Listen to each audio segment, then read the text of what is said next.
Ready to roll. Ready to roll. Coming in hot. All right. What are you thinking? No see, huh, guys? I know it's been a minute. It's been a whole while. So what do you guys want to start with? I was just doing a little bit of research on the TV deal. I think that's something that we should touch on at least once today. But yeah, I don't know much about that, so that'd be cool. I would like to hear about that. I know the TV deal affects a lot of contracts. I do know that. I know the guaranteed contract thing.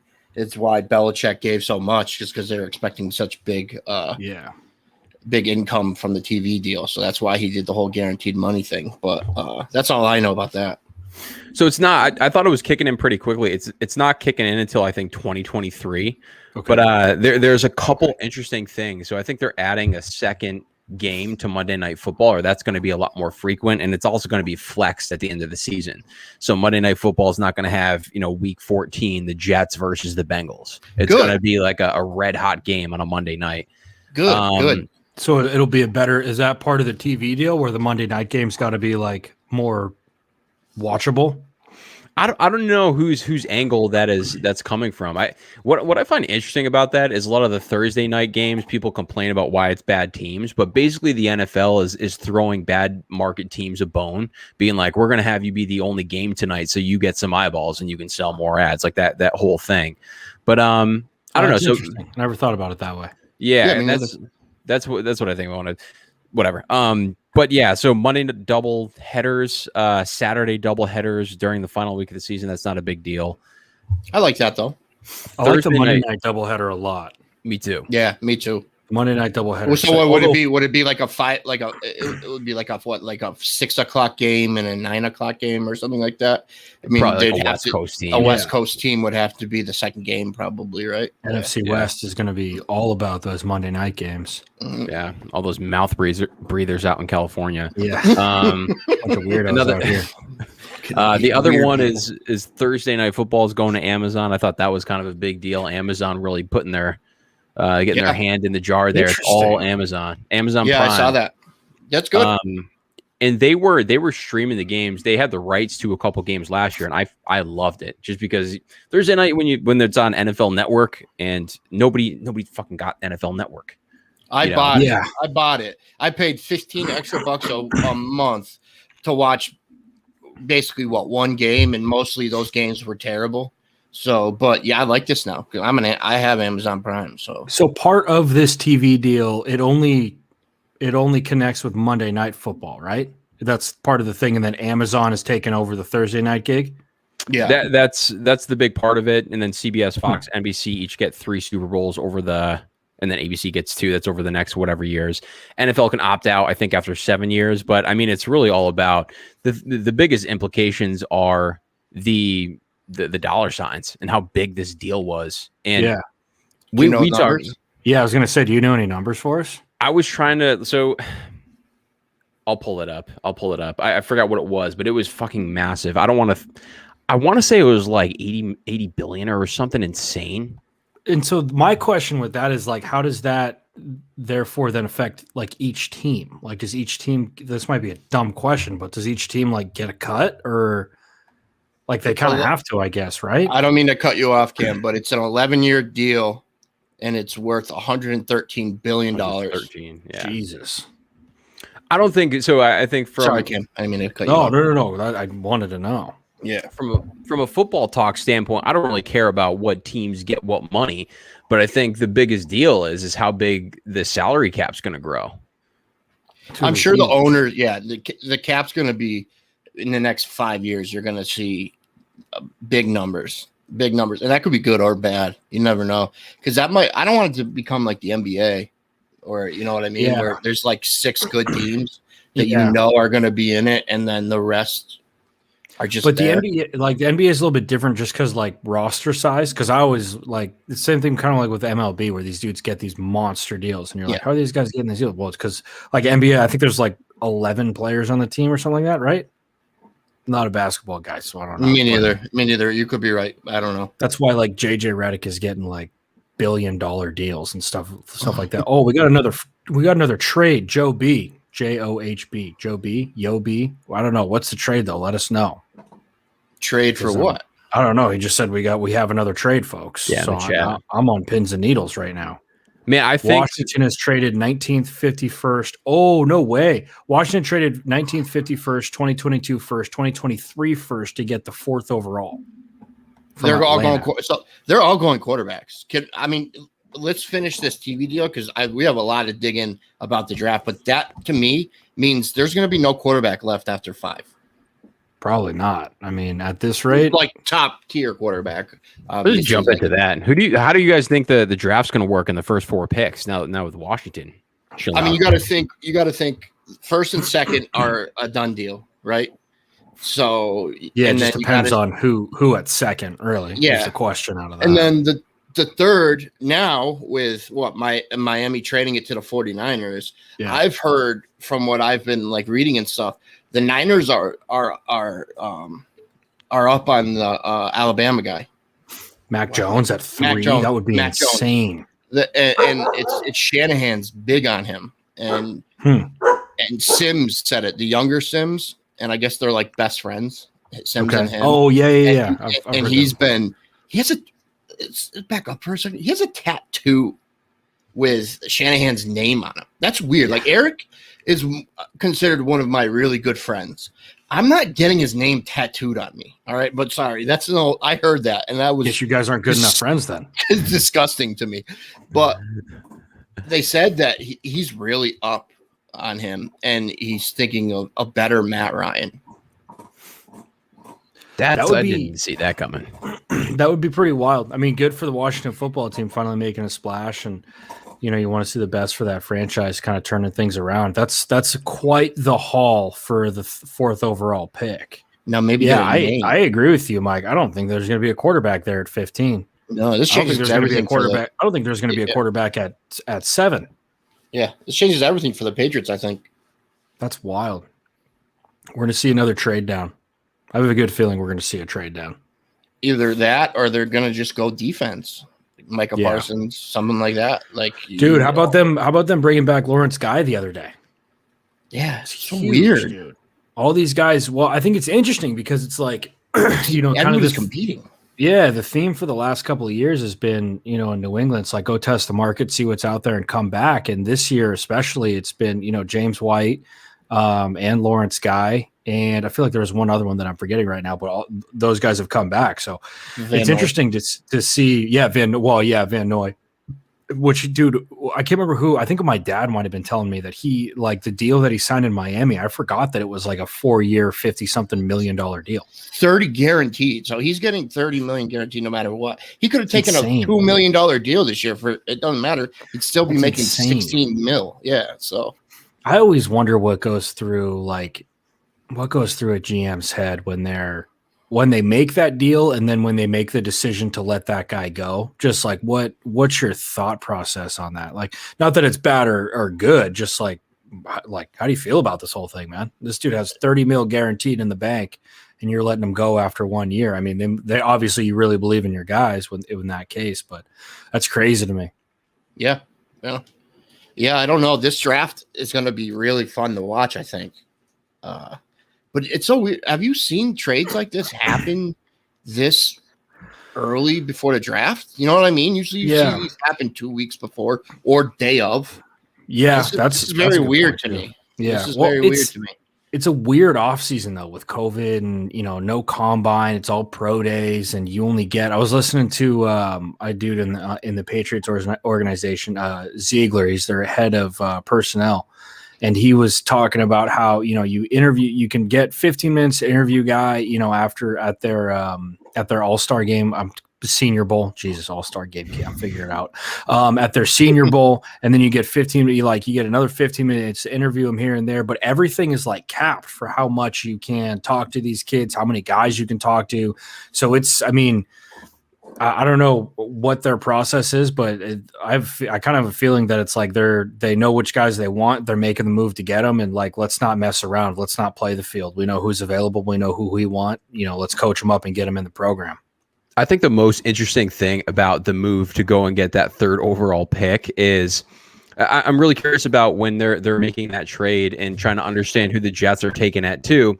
They must have gone and talked to the Jets and got like a feel or an understanding of who the Jets are going to take at 2. If it's going to be a quarterback, if it's going to be Fields, then maybe they're high on what's his nuts from BYU, who looked, Wilson. By the way, you see that throw today? Him like moving left and backwards. Yeah, he's got some serious talent. Doing his best Uncle Eric impression with that rock throwing deep balls. He can only give an impression of that. We all know there's the one true arm talent in the Northeast, and it's Uncle E. Pro Day, I feel like it's so overrated a bit, though. Yeah, I mean, they're throwing the same patterns to something. It's basically a rehearsed. They were doing this before people. You know what I mean? Like, yeah, I don't know. It's weird. So I was actually talking to a couple of coaches about that earlier today, and I was kind of like, what's the lure of it? What's so impressive? And it's basically like, especially for a kid like Zach Wilson, who, maybe he didn't play not a small town guy, but BYU, they don't play always the best talent, especially in a COVID year where you're struggling to find games essentially, and you want to see what this kid can do when the pressure's on, and it's not the pressure of the game, but it's the pressure of every scout in the building up in the stands watching, and is he making these throws? Is he on point? Like, nobody expects him to look bad. Let me put it that way. Like, you're definitely not like, if this dude's going out there throwing incompletion and throwing balls at people's feet, then you're like, what the hell are you doing?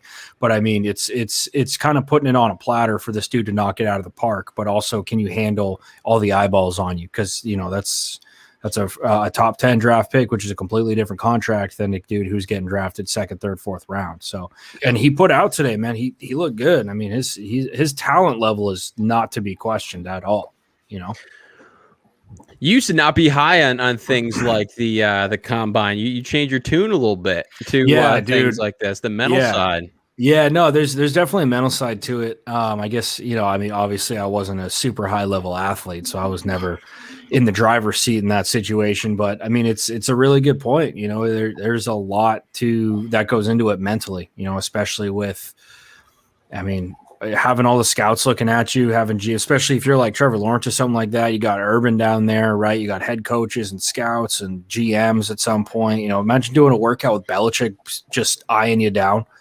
I mean, come on, man. There's going to be some nerves involved with that. So I think that's the big point with the pro day. It's not to see if these guys better be completing passes. It's not really a question about that. It's just that pressure that's on you at that point. But Mike, I was in the same boat. I always kind of questioned it, Yeah, it seems kind of just like a thing that they have to do. You know what I mean? No defenders. Yeah. Eric could look good doing that.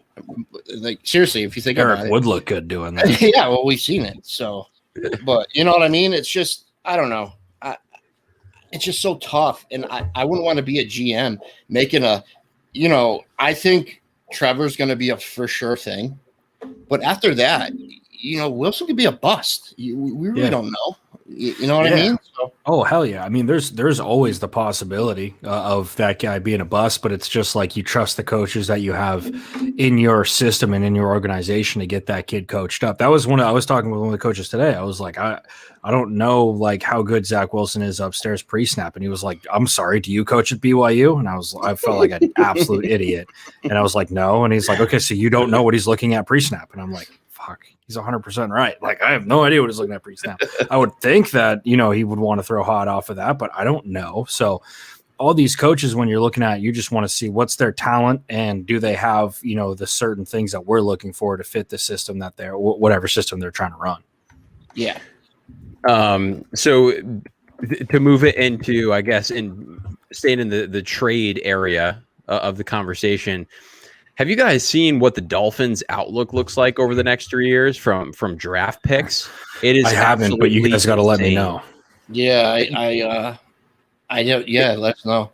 I know it's pretty good for sure. They have over the next, I think, 2 years, they have multiple, I think, first round and then second round picks, like multiple. Really? They are loaded from a draft pick perspective. And I'm trying to pull up the graphic here. Well, they gave away next year's, but they got one. They got one back, right? Yeah. They got one back, right? Okay, so it was kind of confusing how it went, and then they switched third round picks this year.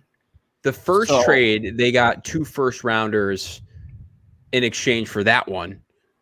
and then they moved to 12, and then they traded back up to 6, and they gave one of those away. So they basically moved from 3 to 6, and then they essentially just gave up one, or they also added a first-round draft pick. So they're obviously not picking a quarterback. They're not eyeing a quarterback.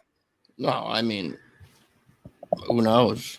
But like I said, I don't think there's going to be a quarterback left by the time they're 12 now, right? No, they're 12. They're 12. Overall. Those six. Right Six. Yeah, because they they switched.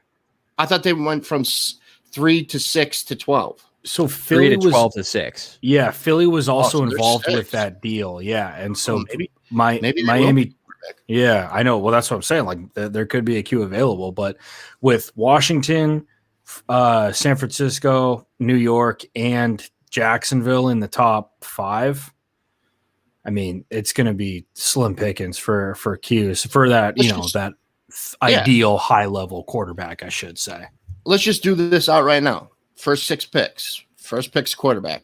Second pick's a quarterback. Yeah. Third pick's probably a quarterback. Probably a queue. Fourth pick might be the one where they don't go quarterback, right? Because that's with Washington. Yeah, no, fourth is Washington. I think that they. You think they're going to go quarter? Oh yeah, they wouldn't move. So they did sign Fitz. I don't think there's any scenario where a team like the Redskins moves up and gives up that much for anything other than a quarterback. That's a good point. That's a really good point. Yeah. Well, you never know. They are the Washington football team. True. I mean, they've done dumber stuff. Who's gonna be the Redskins quarterback in 3 years? What's his name? Taylor Heineke. Taylor Heineke is lightning in a bottle. So they're getting a quarterback. They're getting almost beat Tom Brady. Go too. Yeah. So 4, we'll go Brady. We'll go quarterback. 5. I don't know who's got the 5th. I got to look it up. 5 is why am I drawing a blank? I just had it. I got you. Don't worry.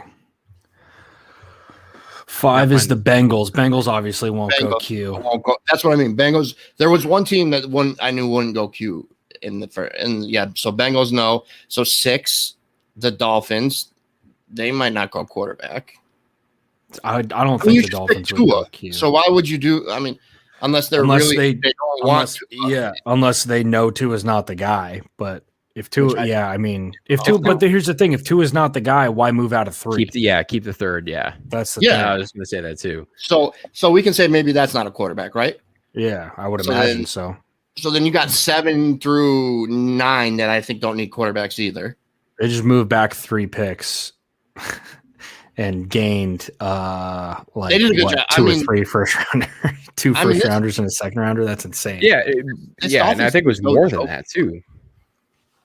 I cannot find that graphic. The graphic we do have a question just really quick because I want to acknowledge is there a possible trade for the number 1 pick for the Pats? I don't think so, Andrew. I don't see that happening.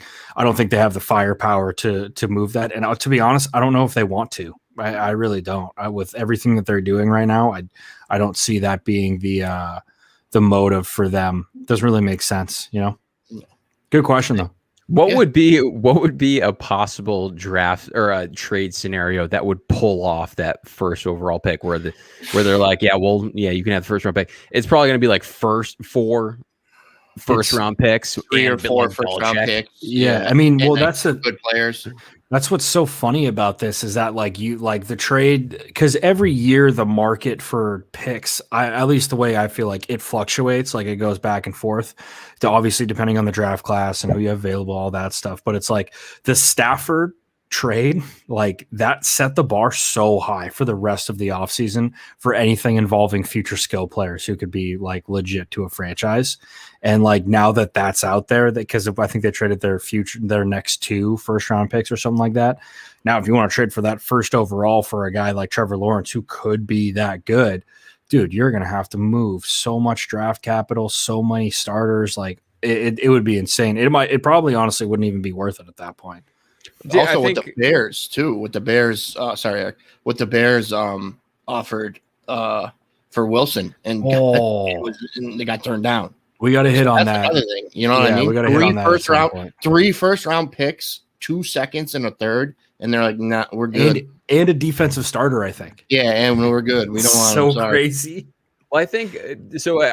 That's a really good point because I think when you're trading a quarterback that's just top 15, and I always try to think about the math of what does it take for you and your team to arrive at a quarterback that's in the top 15? Like, how many years is it? How many picks? And that's why the value of like a performing quarterback just demands all those picks. Obviously, it's the most important position in sports, but I think that's why like Stafford just demanded that much attention. And Russell Wilson, he's a top 5 quarterback in my book. I think he is underrated big time. So good. I don't disagree. And I mean, the problem with the draft, and I guess to push back on what you guys were saying, is you never really know who's going to pan out for a million reasons. I mean, if they're unproven, I mean, it's a lot different than going and trading for a proven quarterback like Stafford, who is in the right scenario. Rams are going to be fucking good, by the way, this year. They're going to be very good. Damn good. A friend about that like 25 minutes ago. I was talking to Will about that. They're going to be good. They're going to be very good next year. They're going to be all the stuff you can do with Stafford, dude. That kid's arm talent is like, it's insane, dude. You have to think they're in the NFC right now, as of today. They're the only ones besides the Buccaneers that got better or stayed the same. You know what I mean?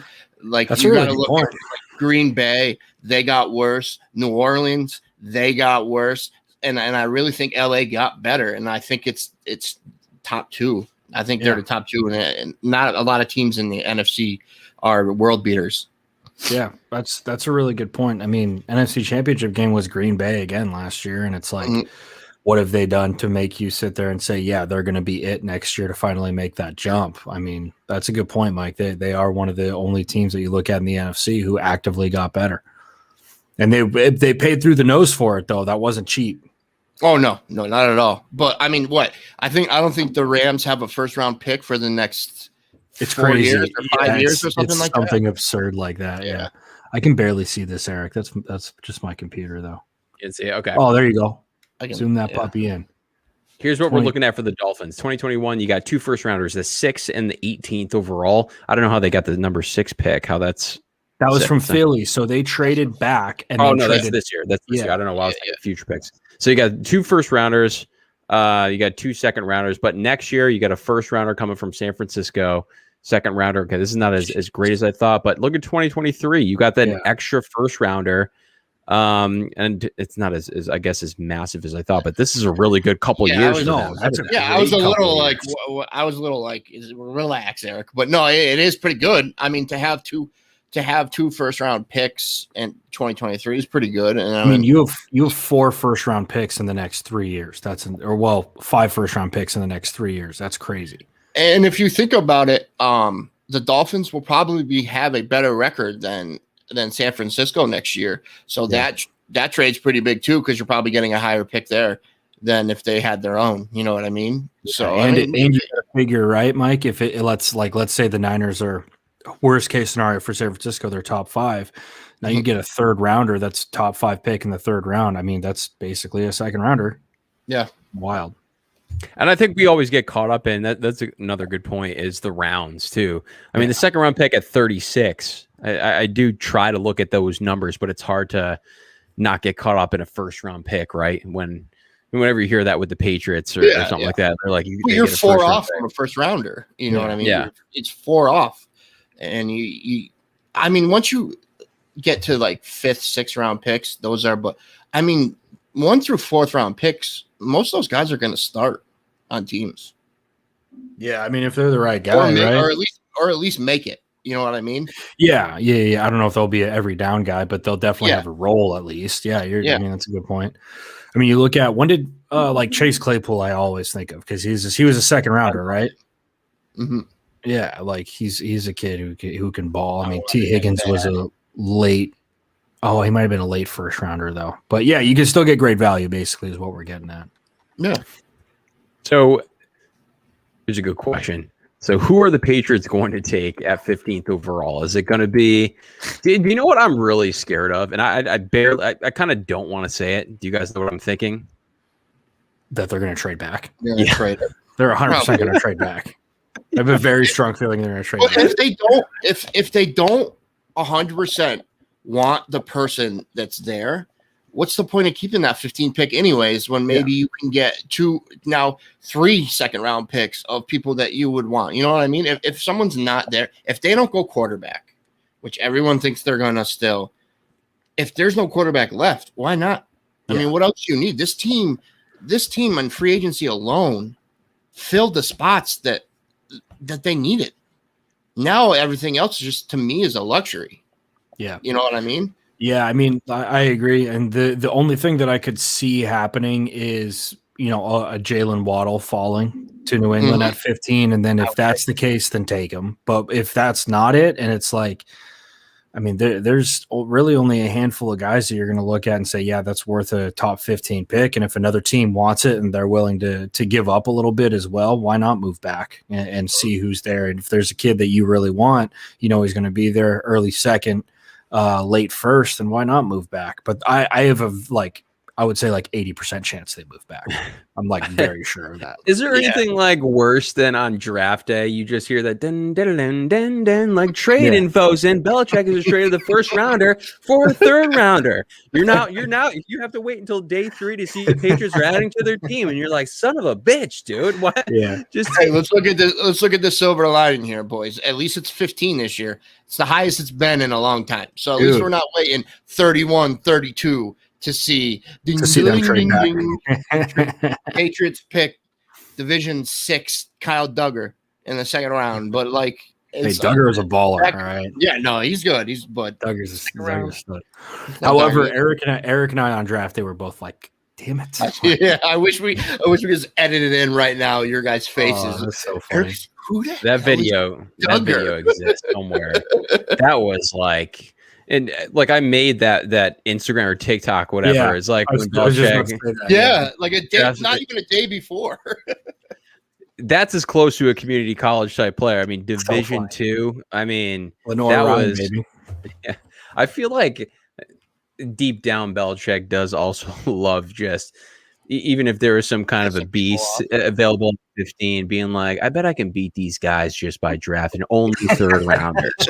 He's just got that little piece in him. Not only do I want to win, but I want to crush them with a bunch of no-namers.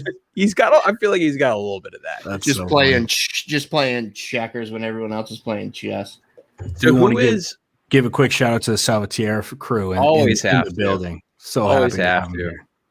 OG. Penn State linebacker Parsons. He ran an insane 40 the other day, but I don't know. It's a pro day, so they have so many linebackers right now, though. It's okay. I mean, it might happen, but they have their linebacker core went from nothing to literally one of the best in the league in a year. So, yeah, I mean, they bringing back pass rushing wise. Yeah. Well, even still, Van Noy and Matt Judon's a big human being. He can keep the edge of that defense together. He can lay into an offensive tackle. He's 260, 270. Dude's He's thick. A big boy. He's a big boy. Yeah. Thick. He's thick. Homeboy's thick. Big old thick. So who is if you guys could pick at 15, what position are you going with? Before you, I want your answer.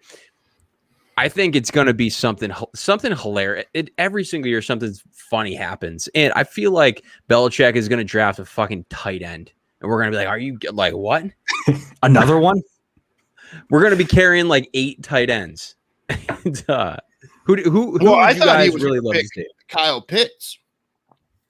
But Kyle Pitts to me doesn't look like a dude who can go and block on the edge. But that's what I think he would pick him and make him a wide receiver. Yeah. You know what I mean? Yeah. It's all about the scheme, right? Coach believes he can change him, right? Aaron Hernandez wasn't a very good blocker. No, but yeah, exactly. He could do everything else. Yeah, but you could do that with him. Put him in an H-back like you did with him. You could do stuff with him. But I think if there's a wide receiver available, like Cam said, if Waddle's available, I think they pick him up because he very much could be a number 1 receiver in the next couple years. He's very good. He was hurt this year, but I think he played 3 games. That's the argument for who's that number 1 receiver in this draft. It's Jamar Chase didn't play this year. Jamar Chase is probably going to be the number 1. Yeah. And then Jamar Chase didn't play and Jalen Waddle was injured. So Devontae Smith kind of stole the show and won the Heisman. Devontae Smith is very good, but is he really the legit number one guy in this draft? You can make an argument. No. Yeah, people said that Devontae wasn't even as good as Waddle. People thought Waddle was a better all around wide receiver. So Jalen Waddle's super, super talented. That kid's legit. So I'm on this. Like if I'm New England at 15, I would say I would look for a receiver. If a receiver's not there, then I mean you're never going to go wrong taking a freak athlete on the defense. There's that kid from Notre Dame, actually, Mike, that Jeremiah Owusu-Koramoah. That kid's a stud. That kid really flies around the field. He does not have a problem tackling people. So he would be pretty sick. I don't know if you'd like reach for him and take him at 15. I could see them trading back to, late 20s, whatever, mid 20s, and him being there and then trying to pick him up there. But if a stud receiver is available, I would say go get him. If not, go defense. Now let me ask you this, you two. They don't get a receiver in the draft. Do they go get someone still? Because right now the Patriots do not have a number one wide receiver. It looks really good right now. I like how it's being built too. I get it, but they do not have that number one receiver that most teams have. They do not have. They've never operated that way. I think they have enough talent. I think even if they don't get any more wide receivers, they're in a really good spot just because they're going to bully people so badly with running the rock. They were the number one rushing team against some really solid teams last year. This team's going to come out and control the game from the beginning. Not only that, think about Dalton Keene. That's a sleeper that nobody's talking about. Coming out of the backfield, he's going to be making some blocks. You got the two tight end set. Dalton Keene, yeah, I mean maybe. But they're higher on Asiasi than they are on King. I don't think so. Block. Asiasi can block, and Belichick is big on a blocking tight end. But Dalton Keene is the one that can be versatile and play fullback as well. Yeah, but you don't need that because you got what's his name coming back. Vitale, and they just signed the German cat. The German. Oh, that's right. Yeah, I don't know, man. This is going to be a strong running football team. How about Belichick just goes in and drafts a Wisconsin fullback at 15, just flips everything on its head. This is the missing piece right here. Yeah, we need him. See ya, Vitale. You held out. See you later. COVID. Think twice before COVID. COVID. I'm actually really hyped to see Vitale come in and play this year. Me too. He's a good fullback. He was supposed to be a big part of their running offense. Like a lot of people were pumped up about that situation, and whatever. He chose his family, and it's commendable, I guess. Yeah, you can't lie to anybody else. I'm not going down that road. I really felt like this was, I mean, if I were in their position, I think they all kind of positioned it as like a family decision, which yes, I mean, it was, but also a year to get their bodies right. I think that was also a plus. Like my boy Boom Tower is coming back with them fresh legs. Like he's going to have them 22-year-old thick old legs. He's been sitting around nurturing that body, eating good, probably. Eating some Applebee's. Some Applebee's. Word has it, he was at Applebee's every Saturday. Having some chicken fajita roll-ups. Watching chicken fajita roll-ups. Dude, I really think I think I would love to be a fly in the wall in a room where like it's just a table of like advisors, all these dudes talking about who they're going to take at 15, and Belichick's like, well, I'd take this freak athlete at 15 when we got this dude from North Dakota State that would fit the system well. We just ran him down in the third round. Or Belichick was just like, hey, guys, watch. Give me a piece of paper. Oh, that's that guy. It was a dart. Oh, look at that. North Dakota State University Southeast. He's got a blow dart. Names written all over the wall. We'll take a kicker. So, dude, I really think this is another year where people are spreading the news about Fields and how the Patriots are high on Fields. It's just so funny how every single year it's like people. I mean, the year ends and then they just get the men in black, like, zoop, and they forget about everything that's happened over the past 20 years. There has never been one single year where everybody's like, the Patriots are high on this guy, and then they've drafted him, and we're like, yeah, oh, wow, the news was correct. It's never happened. It's never happened. But have you also, guys seen the Patriots have never spitfired 8 guys in one day and free agency either. No, but like, have you guys ever see the stuff where it's like I saw something at one point where it was everybody who Belichick met, where the Patriots met with, like as a draft prospect coming into that draft, and then who they actually drafted, and like very seldom was the guy that they interviewed, the guy that they drafted. They don't meet him. They don't meet with them. It's so funny. And like this year, when the whole Justin Fields thing was going on, every New England Instagram thing that I follow was like, Belichick's high on Justin Fields, and I'm like, I have a really strong feeling Belichick said that himself, and he's lying 100%. There's not a chance they take Justin Fields, dude. So I don't even want him, to be honest with you. I think he'd be really good. I think he's going to be good if he can get to like, obviously, like the very cliche, if he gets to the right spot. But like, I don't think that like, I do not see Bill Belichick being like, I'm a Justin Fields guy, and then telling everybody about it. If he's not telling anyone. Do you guys have Netflix? Obviously, but Netflix. Yeah. There's a QB1. I've seen it. It's Yeah. a show. Yeah. They follow like the 3 best quarterbacks, and it was like Jake Fromm was on it. From Wake Forest too. Yeah, that kid went. Side note, that kid was a stud. And then he went to like an equivalent of our hometown, like St. Mary's. Like it was a school. This kid was so never good. Won a game in like 42 games. Took him to like a winning record, right? Really? Cool. And then he showed up to practice, and it was just like kids in like plastic shoes, and they're wearing like old T-shirts, and I'm like, why would you choose that school? Like, you're a sought after Netflix quarterback. It was the weirdest decision ever. His mom was 100% banging that coach for sure. Let's get real. Like, no, like watch I don't remember that part. Like, tell me I'm wrong, but he was good too. But I'm just saying, the point I was getting at is Justin Fields. Like, I hated his personality in that show, and again, he was a high schooler. So, but to be honest, that was only 4 years ago. So it wasn't like it could change that much. I don't know. He was very cocky. I wasn't a big fan of him. But that environment, like that was much like a.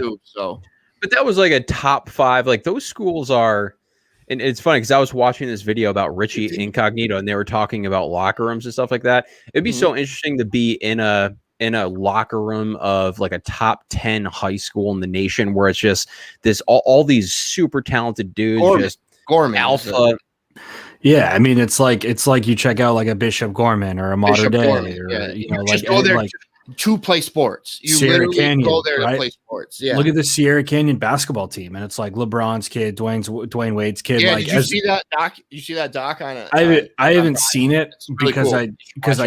I can't stand shit like that. You don't like basketball. I forgot about that. Well, it's not even basketball. It's just like the whole recruiting thing where it's like, I'm a 5-star recruit. It's like, dude, do you know who puts that star system together? Some dude who's never taken a snap of football in his life. Like, I don't know, like nothing against someone's a little salty. Someone was a 3-star recruit and thought it was a 4. What star were you, Cam? I was a no star, so that's why that system's bullshit.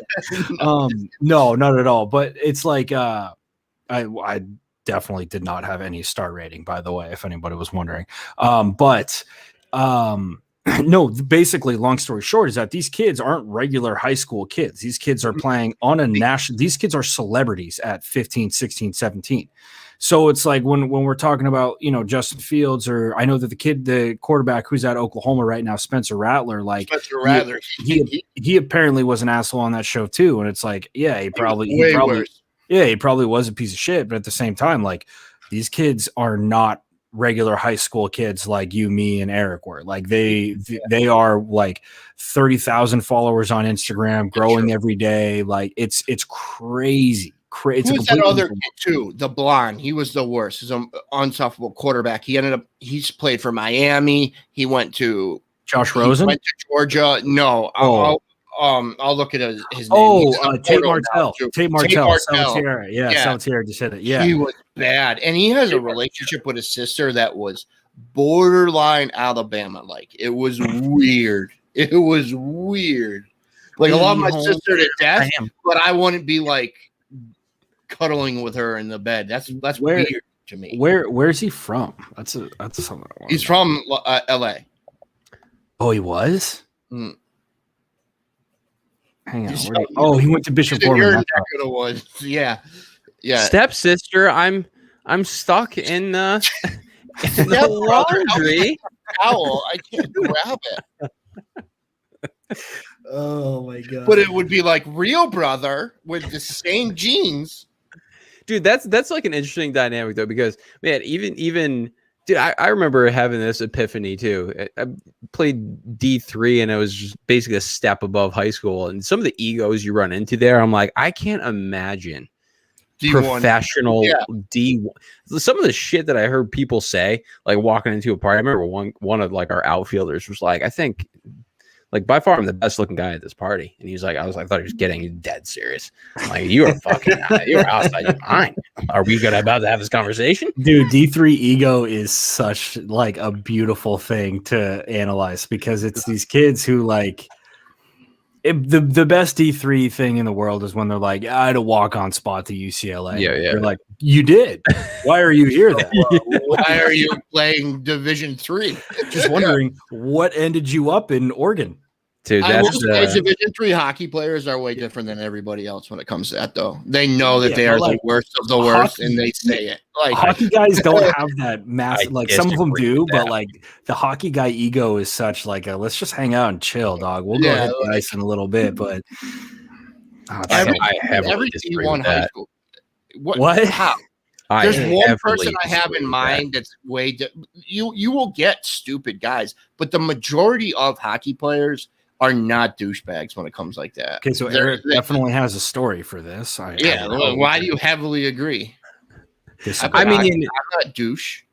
They were. I mean, we were actually friends with the hockey team at my school, but there was definitely a couple dudes that thought they were like talking about like playing professional. They ended up in some trash leagues playing for the Maryland Silkworms or whatever. And it's like, dude, the best names on amateur pro-am hockey teams have the best names ever, though. That's probably a name. Yeah, no, I think it is, but yeah, I don't know, man. But the baseball team had them too, and dude, Cam, what you were just saying, all they talk about is like their past. Like I was all state, and just talking about all their accolades. I played with this guy; he's on his way to the show. Back in my day, I'm like, I'm from Western Mass, and we're wearing the same jersey right now, and my batting average is also 100 points higher than yours. So I don't know. Here we go. You knew that was coming. A subtle plug on how good Eric's batting average was at Suffolk. No, but it's 378 career average. 378 career average. I don't know. Is that good? I don't know. Do you guys know anything about baseball? Is that good? Did I break it? I don't know. Did I break it? What's my score? What's our score? No, but not to get off topic, but I was just saying, like, I saw him and I don't know if I would want him on a team, but he could be different. I don't know that. And he does have a lot of skill. I mean, technically all he does is win. Wherever the kid goes, he wins. Yeah. So that's pretty damn good there. You know what I mean? High school, I don't think he lost a game. I don't think Bishop Gorman lost a game. No, and Bishop Gorman's always loaded. And then he went to Georgia, and they had a good team there, but he didn't start. So then he went to Ohio State, won a natty against the best college quarterback, they say ever almost. They say Lawrence might be one of the best ever. So he beat Clemson in the semifinals. That's what I mean. And the other game, and then he beat Alabama. Who, no one was going to beat Alabama, but no, and they're a juggernaut. I do have a question. How do you guys think the moves today affect the Deshaun Watson situation? I know we texted about this a little bit, but do you think, first off, is Deshaun Watson ever going to, like, I don't want to get overboard with it, but like, what's Deshaun Watson's path right now? So an hour ago, I was just reading up on this right before we jumped on. An hour ago, the Houston cops came. That's not how you spell Deshaun. It's DESHAUN. Sorry, I just want to make sure. Thank you very much, Miss Lippy. Sorry. No, but they said Houston police said they have no evidence against him at all.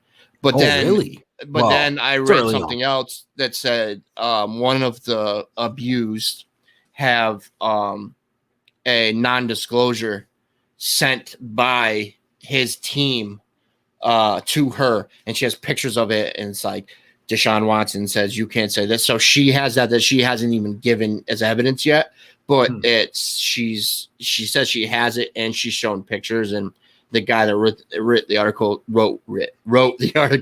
said it's pretty legit at that point. And 16 people. That's what I was going to say. How many people? You do it to 16 people. Big yikes. You're bound to have one or two right. You know what I mean? If it was like, one or two girls, I'd be like, yeah. But before, I don't want to talk too much and let you guys discuss it, but I read one disturbing thing and it was bad. And one of the charges was he literally whipped out his thing and he helicoptered and touched her with it and then asked if she wanted it. And she said no 1,000,000 times. And then he hit her with it. It's literally written on the old helicopter dick. The little helicopter plus classic.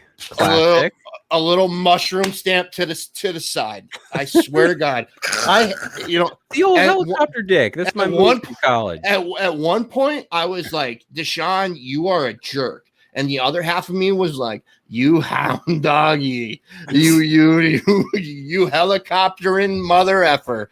Like I was like, but no, seriously, I'll send you guys the link. I was like, he really did like. This is something that, the funniest thing, and this last thing I'd say, is someone in the court system is going to have to read that out. and it's going to be like an 82-year-old lady that does the whole computer thing. And glasses tilted at the bottom of her nose reading he it out. Helicoptered his penis. Well, dude, that's like kind of interesting because we were just talking about Justin Fields in high school and that obviously worked for him like dozens of times, and then he just didn't care about the people that he got turned down from. He's just so into his celebrity and just mistreating people, and it's a lot of people coming out after him. It's insane. I was wondering how many people it was up to now, but like, what does the NFL do with this? Like, honestly, do you guys see him for a year? Do you kick him out of the league? Like, what do they do? I feel like he's now. 16 people is a lot of people. It's a lot of people.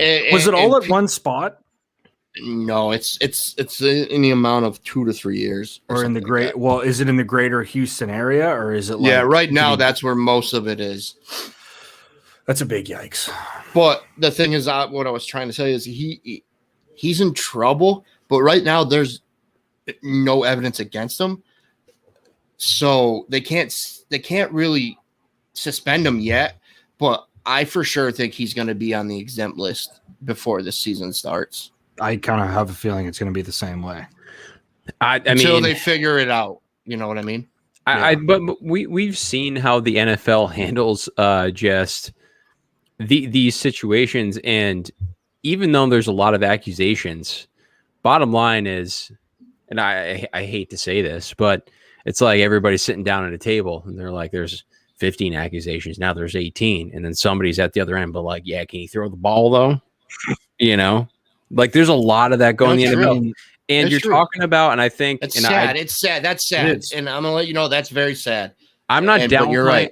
I'm not downplaying the accusations at all, but I think there's like that aspect of, man, you hear about like assaults on women all the time, and it took like the Ray Rice thing with him throwing a punch. It took like a video for people to be like, oh, like that's what happened. That's messed up. Yeah. You saw Greg Hardy.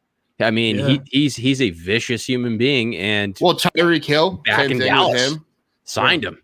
If there's not video evidence, if there's not like hard evidence, because they're going to play this as, one of the most talented quarterbacks in the entire league. There's going to be teams that are like, okay, so it was just him being aggressive with girls, and aggressive. Yeah, I think that's how they're going to view it, and he's going to be playing somewhere. I really think that. You think he plays in Houston again? I mean, you still see there's like 6 or 7 teams still kicking the tires. Well, what's his name? Nick Casario says he's not going to trade him. He said there's a 0% chance he's trading him. When did he say that? Is the article I read. He keeps saying, recently he said that. Yeah, he said, I'm not trading him. No matter what anybody thinks, he's not on the table. So, I mean, is that him saving face? Crazy. Is that him creating more, more want for him? It could be that. Or it also really could be, I'm not trading this guy. Like, this guy literally can be, in the next 5 years, it can be Mahomes, Watson league. Maybe Trevor Lawrence if he pans out. You know what I mean? It can be their league if he's put on a good team too, though. Yeah. But would you, as fans, now let me ask you this morally now, and then I'll answer it too. But morally, would you guys accept him right now? Say the Patriots just did it tomorrow without us knowing anything, but still traded for him and got him. Would you guys be like, he's gonna win some football games? So I mean, he's gonna win some football games, but that's some baggage he comes with. I mean, that's what I mean. I'm being dead honest. Until he's proven guilty, he should be playing on Sundays. Until he is proven guilty. That's not fair because we've seen so many people that have been proven guilty, right? Yeah. But look at Antonio Brown. He lost a whole year of football almost, and that's still going on. And they don't know if that's true at all still to this moment. When the Patriots cut him till him winning the Super Bowl, that's still going on, and they don't know if that's true or not. So how long is this going to take? Is Watson going to sit out a whole year? Like, you can't – the great country of the United States of America is you're innocent until proven guilty, right? And all these right now, they're not – he's not going to court for a federal offense or anything like that. This is all for money right now. Until that he's brought to a federal court, to me, these are all just words and people jumping on. But then again, I'm not saying if he did something wrong like this, he shouldn't play football for a long time.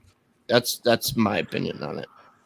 Yeah, I mean, I don't really have any argument to that. It's weird because it's like you either let him play and you're like, well, you're not guilty, so we're going to let you ball, and then you're a bad guy because you possibly just let this sexual deviant run out on the field for every Sunday for the next however many years, and it's like he could have been a really, really bad person.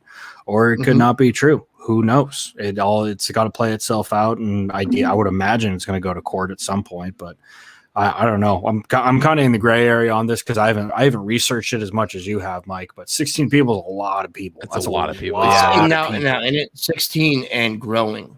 Yeah, from what I've heard, they think at the end of it might be 20 to 23 people. That's wild. It's a lot of people. Yeah, that's what makes it a little bit more difficult. I mean, there's scenarios, especially, and I don't like diving into these specific topics, but there's a lot of stories where these athletes have been exploited by false accusations, and whatever percentage that is, I mean, it's probably not. It's probably a small percentage of those cases, but at the same time, it's like that possibility is there. But once you start getting into like the 10, 15, 20 accusations, it's like that's a huge conspiracy for 15 people to come together for a class action suit and be like, let's all band together and then lie about something. Like, that's a big conspiracy. So there's definitely, I think once you get multiple people, there's truth to it for sure. So I'm with you, Eric. That's why it's different. Hey, by the way, class action suit, didn't know what it was a couple weeks ago, looked it up. It's when multiple people come together and, attack and try to get some money. That's me just being a legal type guy. Can you concur? He's right about that. Can you concur? He's right. If you guys didn't know, that's another law term. That's a good law term. If you didn't know, Cam is going to be a lawyer. He's going to lawyer people. We've got a long way to go before we say Cam and lawyer in the same sentence. But yeah, I object. Every time I hear a concur, I think about what's that Leo movie? Catch Me If You Can. Where he's like faking to be a doctor. You concur? I'm like, dude, you concur? What are you talking? I concur, Doc. Do you concur? Can you imagine that it was so easy to do shit like that like 50 years ago? Yeah, Just get away with shit like that. anything. Just fake being a doctor. Nowadays, all they have to do is like Google your name. It's like, I saw your Facebook page. You're definitely not a doctor. Definitely not a doctor. I saw your LinkedIn. You are definitely not qualified for this position. You've driven trucks your whole life. You are not a doctor. No, there was a kid 3 years ago that like 18-year-old kid who had a had a practice as a doctor for like 2 years, got busted. He was pretending he opened up an office and was wearing a white coat. Was like, I'm a doctor. It just happened 2 years ago. I wish it was that easy, right? I mean, go to like 2 years. University of Phoenix for like 2 years and get an accelerated doctorate degree and be like, I'm a doctor now. I'm a doctor. I'm a man what? I actually have a real quick story about in the military about someone faking it. So a kid that was going to tech school at the time, and tech school is like college for the military. So it's like you're learning your job in the military. And he was going around and he bought a captain's insignia and he put it on himself, and he was going around everywhere and he was making like trainees like do push-ups and do crazy things for him. And that just made me, and I met up for him and he made me do push-ups and like jumping jacks, made me run 1.5 miles in my like civilian clothes, which I should have been like, this was but at the time I was stupid little trainee. I didn't know. What are you going to do? Tell him no? You know, I'm not going to tell a captain no, but this kid ended up being 18 and went to military jail for a long time. But this is funny. Just wanted to make people run, I guess. Just a jerk, big jerk. I'm gonna start doing that. Just pack a fat lip and go up to like military guys and be like, "What are you doing? What are you doing here, son?" You gotta wear. You gotta wear at least something.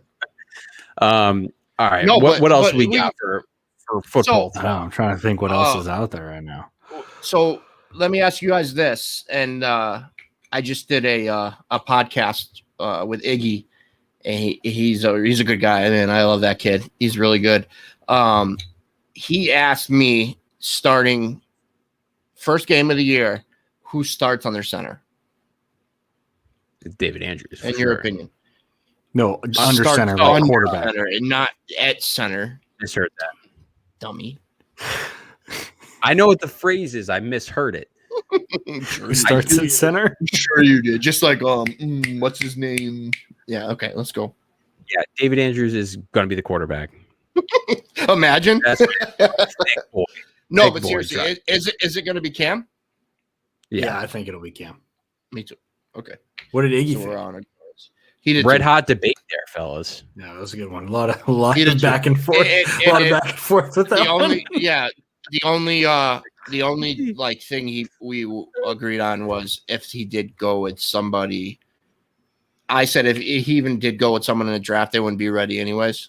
Yeah. So it would be Cam either way. Salvatierra brings up a good point. How did the trades today affect the Jimmy G situation? Oh, that's what we want. How did we forget? We wanted to talk about that. I don't think there's as much legs to that.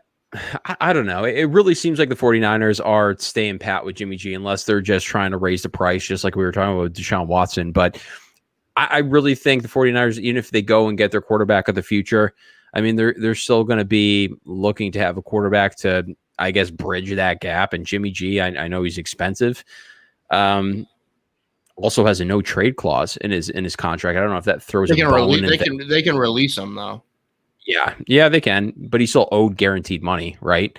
So he owned like not that much. It's not a lot for him to drop him. But is a no trade clause in his contract? I don't think he has a no trade clause. Yeah, he can waive it, but I'm talking about from the 49ers perspective. Everybody has a no trade clause, huh? I don't think it's that common. The no trade clause? Every quarterback has a no trade clause. Do they? Pretty much. I honestly think about it. Stafford had a no trade clause. True. Wilson has a no trade clause.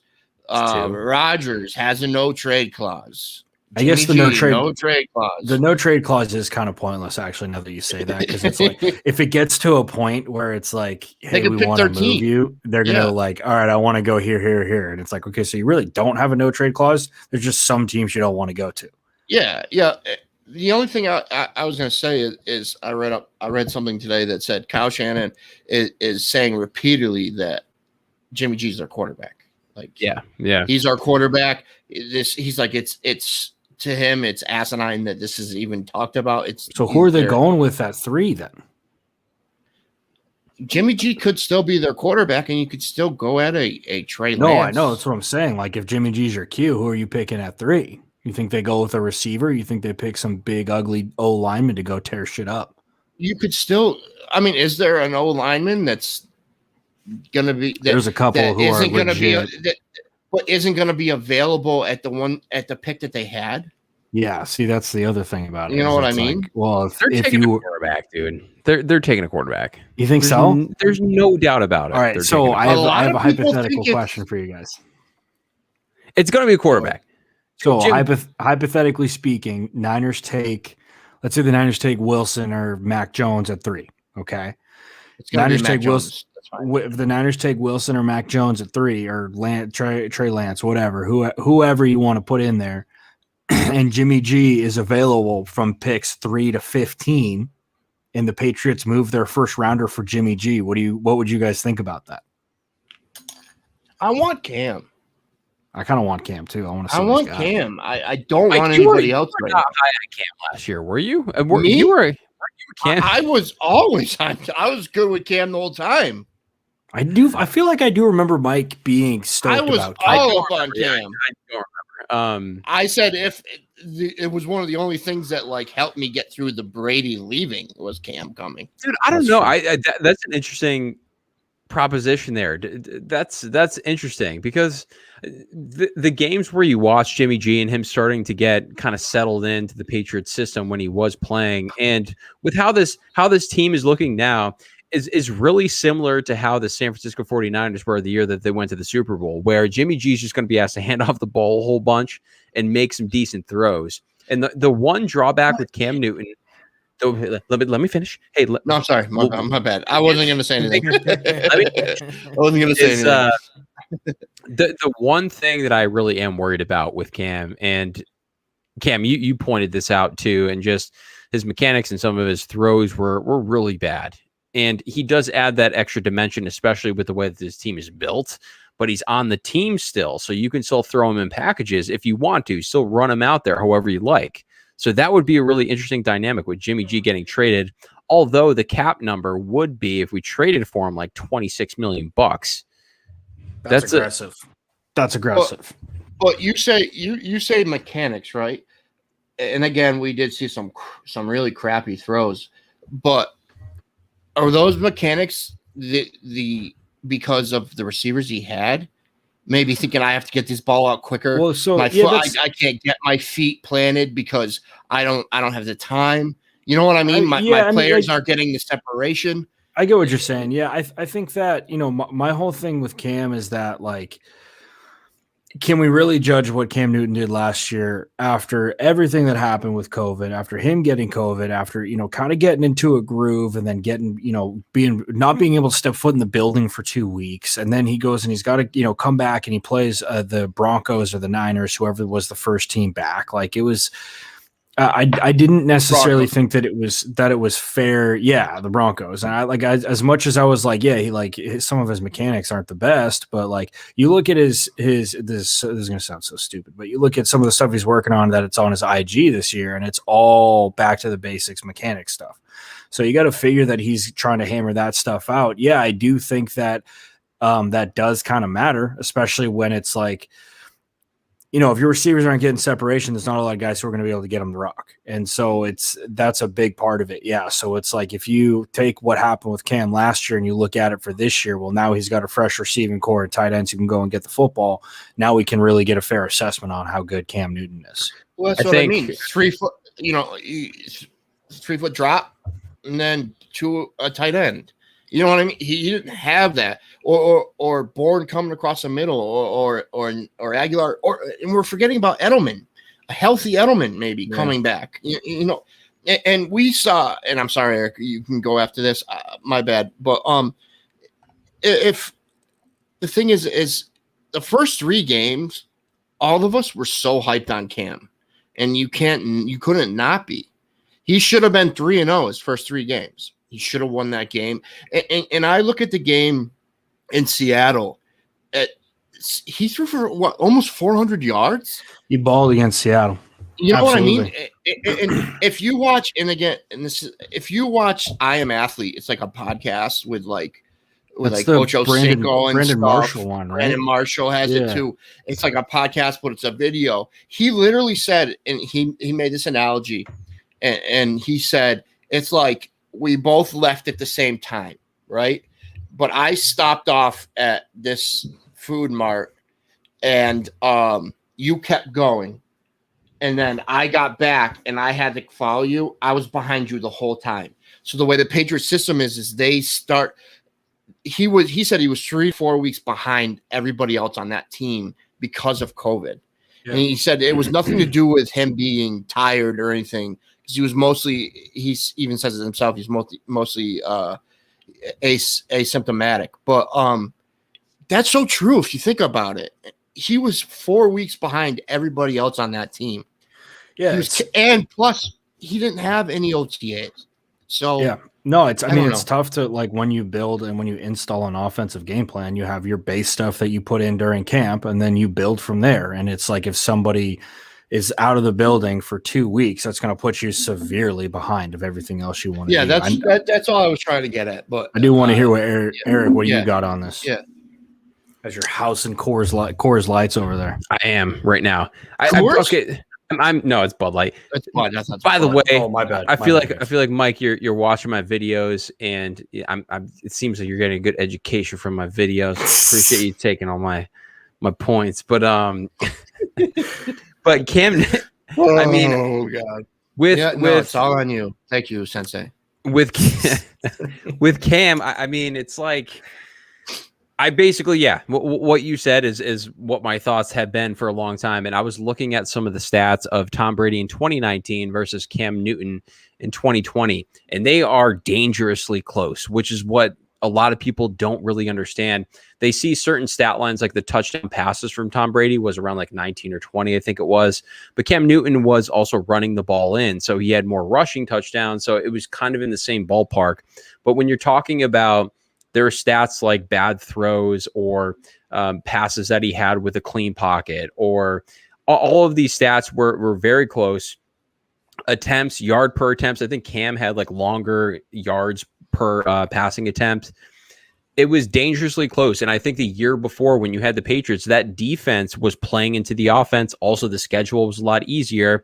The field position, a lot of those touchdowns was always coming from the defense getting turnovers or getting those 3 and outs. Then you have a short field to work with, and then it was easier to score. So I think the bottom line is there was no quarterback over the past 2 years with that offense that would have made it look respectable. I mean, if you really think about the last 2 quarterbacks, you have the greatest of all time. You see what he did with the good roster, and Tom Brady's always going to look good, and a lot of quarterbacks are going to look good. I get it, with a great roster.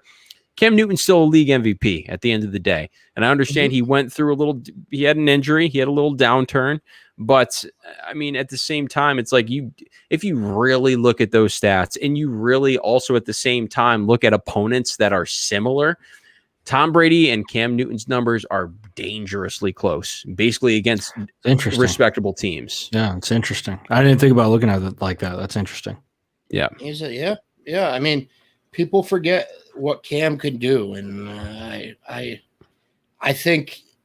don't think a Jimmy G is a million times better than a Cam Newton. Is he a little better? Maybe. Yeah, we don't even know that. Yeah, but that's a good point though, Mike, because like when you think about the hypothetical I was talking about for the 15th overall, and again, that's obviously it wouldn't be just a straight up 15th for Jimmy G. There would be a ton of other stuff in there, but the core of that deal is a 15th for Jimmy out in San Francisco. But it's like when you think about it, okay, how much are we really improving with this trade? That's what I it's mean. Like if you think that you can still go and win football games with Cam Newton, then it doesn't make sense to move a first rounder for a quarterback unless it's an all league world changing guy. Which if they don't think Jimmy Garoppolo is that guy, then it makes sense to not move it. Well, I would pose this question to you guys too, in that I think that the attraction of Jimmy G is not like in a sense of looking at the entire team from improving these big steps. I mean, they're going after a Super Bowl, and the way that they're building this team, and the answer is, can Jimmy G bring you to that Super Bowl? I mean, we watched him do it with the 49ers, and I think the distinction between Cam Newton and Jimmy G is like almost like that mistake factor. And you saw Cam Newton last year in those big moments where he fumbled the ball. You saw him kind of screw up in those spots. And that's the one I guess focus that I have when I'm looking at Cam Newton, in that, okay, he's going to be in a tight game in the AFC Championship. Like Jimmy G versus Cam Newton, how are these games going to play out? Like, is Belichick just looking for a quarterback that can maybe create plays like Cam Newton, or is he looking for somebody that can basically minimize mistakes, hand the ball off, make the throws that he's asked to make? Right? I think that's what Belichick is thinking. See, but Cam Newton's also made it to a Super Bowl and also did the same thing that he did in the NFC. Yeah. So you can look at it the same way. You know what I mean? No, but like the Patriots team is so similar to the 49ers team that went to the Super Bowl against the Chiefs. I don't think so. Strong defense, run first offense. I'll make the argument that this offense, and I've made it to Cam the other day. Yeah. This offense that the Patriots have right now is very similar to what Cam Newton had in 2015. He was right when he sent that text over to me. There's a lot of similarities. I'll read off the similarities that I had, and then you can tell me if I'm wrong or if I'm right. But when is the draft? Late April 20, right? Yeah, April 20 something. We gotta figure out something to do for that. We'll do a live session. But we got to do. We can't do it with. We can't have the stream going, but we should have it live, and then just like we'll announce the picks when we watch.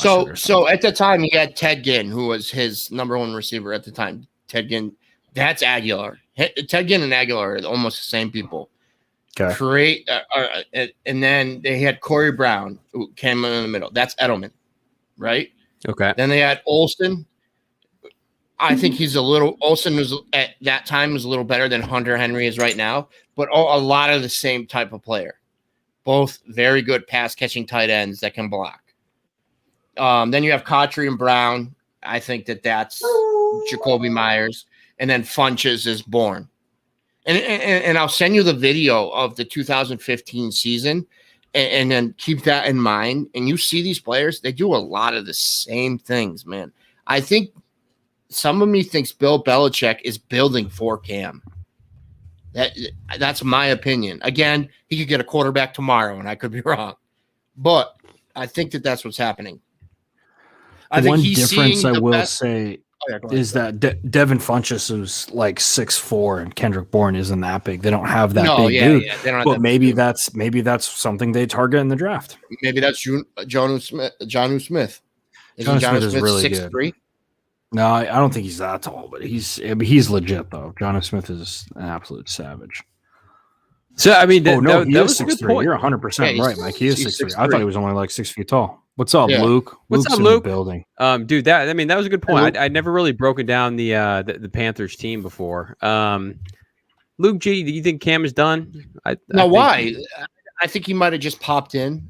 Why? I don't know why you would think that.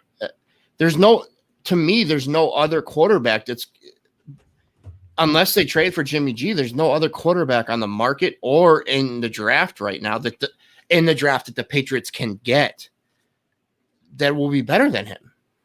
I think one really interesting thing is I don't know how Bill Belichick thinks about the next 5 years, and like is think about a rookie quarterback or a quarterback on a rookie deal. I mean, that's what's really interesting about Cam too. It's like you can go out and get a quarterback on a rookie deal and have him for the next 5 years, or you can go and just run with Cam for the next 3, and maybe he just gets a Super Bowl and rides off at this point because homeboy's getting old. Homeboy's getting old, which is really weird because that means we're getting old. We are old. Well, Cam's not 30. You're not 30 yet, are you? No, Cam's I'm not 30. 28, 27. Right? 27. Yeah. 27. Damn, you're young blood. I forgot about that. I just turned 32 about a week ago. No, actually 13 days About ago. a week ago. No, but I don't know. To me, last thing I'll say is I think Cam's the quarterback, and I think Bill Belichick is building for. Bill Belichick sees the type of people that he had success with, and I think that's where he's going with. We got some people coming with venom today. Jesse Gardner with He's a Chiefs fan. He's a Chiefs fan. Them wide eyes in your picture. First of all, your first problem is you're a Chiefs fan. That's exactly the problem. Ooh, Eric going on Reddit. Eric's out in Kansas City. Eric can't go on Reddit. People. Eric's been banned from Reddit. Eric is off of the Kansas City Chiefs Reddit. Dude, Patrick. So this is funny. Patrick Mahomes in the Patriots offense last year obviously would have done better than Cam, but he would not have maybe like 2 more wins, maybe 3 more wins. You know, I mean, nobody could have made that offense move with all the opt-outs, with the defense being depleted, the whole 9 yards. Like nobody was going to make that offense move. I mean, yeah, that's what we were listening to. Well, I was listening to McAfee, and Eric and I were listening to the same thing, but McAfee didn't win it. Oh, I'm sorry. My bad. Yeah, it's a joke. Okay. Oh, we got the nips. The nips are. I thought no, it's Tony. I thought it was Jesse. I get you, Tony.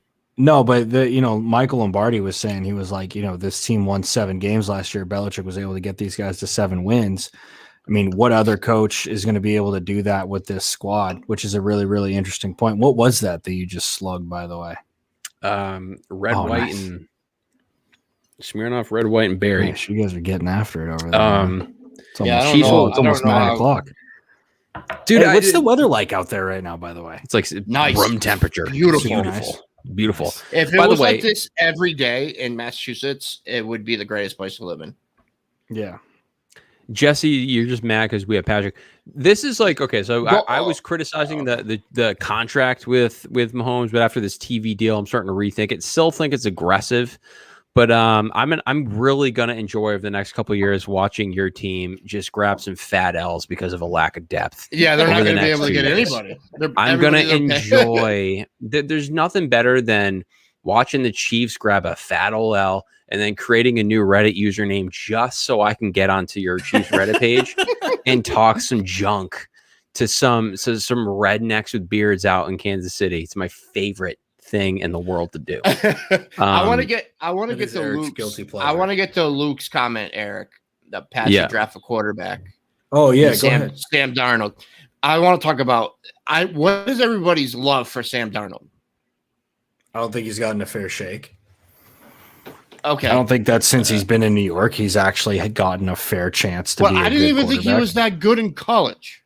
I thought he was really good in college, personally. That's just me, though. Again, I'm a USC hater, so I have this is also bias true. Of that. But I don't. The thing is we just talked about this. I don't see Sam Darnold being that much better of Cam to give somebody money or draft picks or a player for him.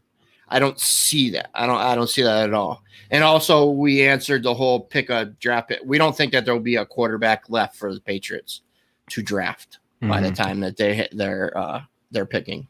Yeah, I kind of want to ask Cam you this question. Me? Because there was so I did a podcast with a younger kid today. Great podcast called NFL Greatness. Just started it off, got it kicked off. I think he's in 9th grade. Went on there and helped him out. But we were talking a little bit today, and the thought kind of ran through my mind of how many quarterbacks like Sam Darnold just enter in bad scenarios and what the graveyard is of quarterbacks that are put in bad situations. Like, I wonder what Tom Brady would have done if he was drafted by Cleveland and he was the quarterback there. Like, would he have been cut and never picked up by another team ever again type thing? So that's kind of my question with Sam Darnold. How much did his environment I guess, really affect him. And do you actually think, like, what's your thoughts on Sam Darnold and potentially him?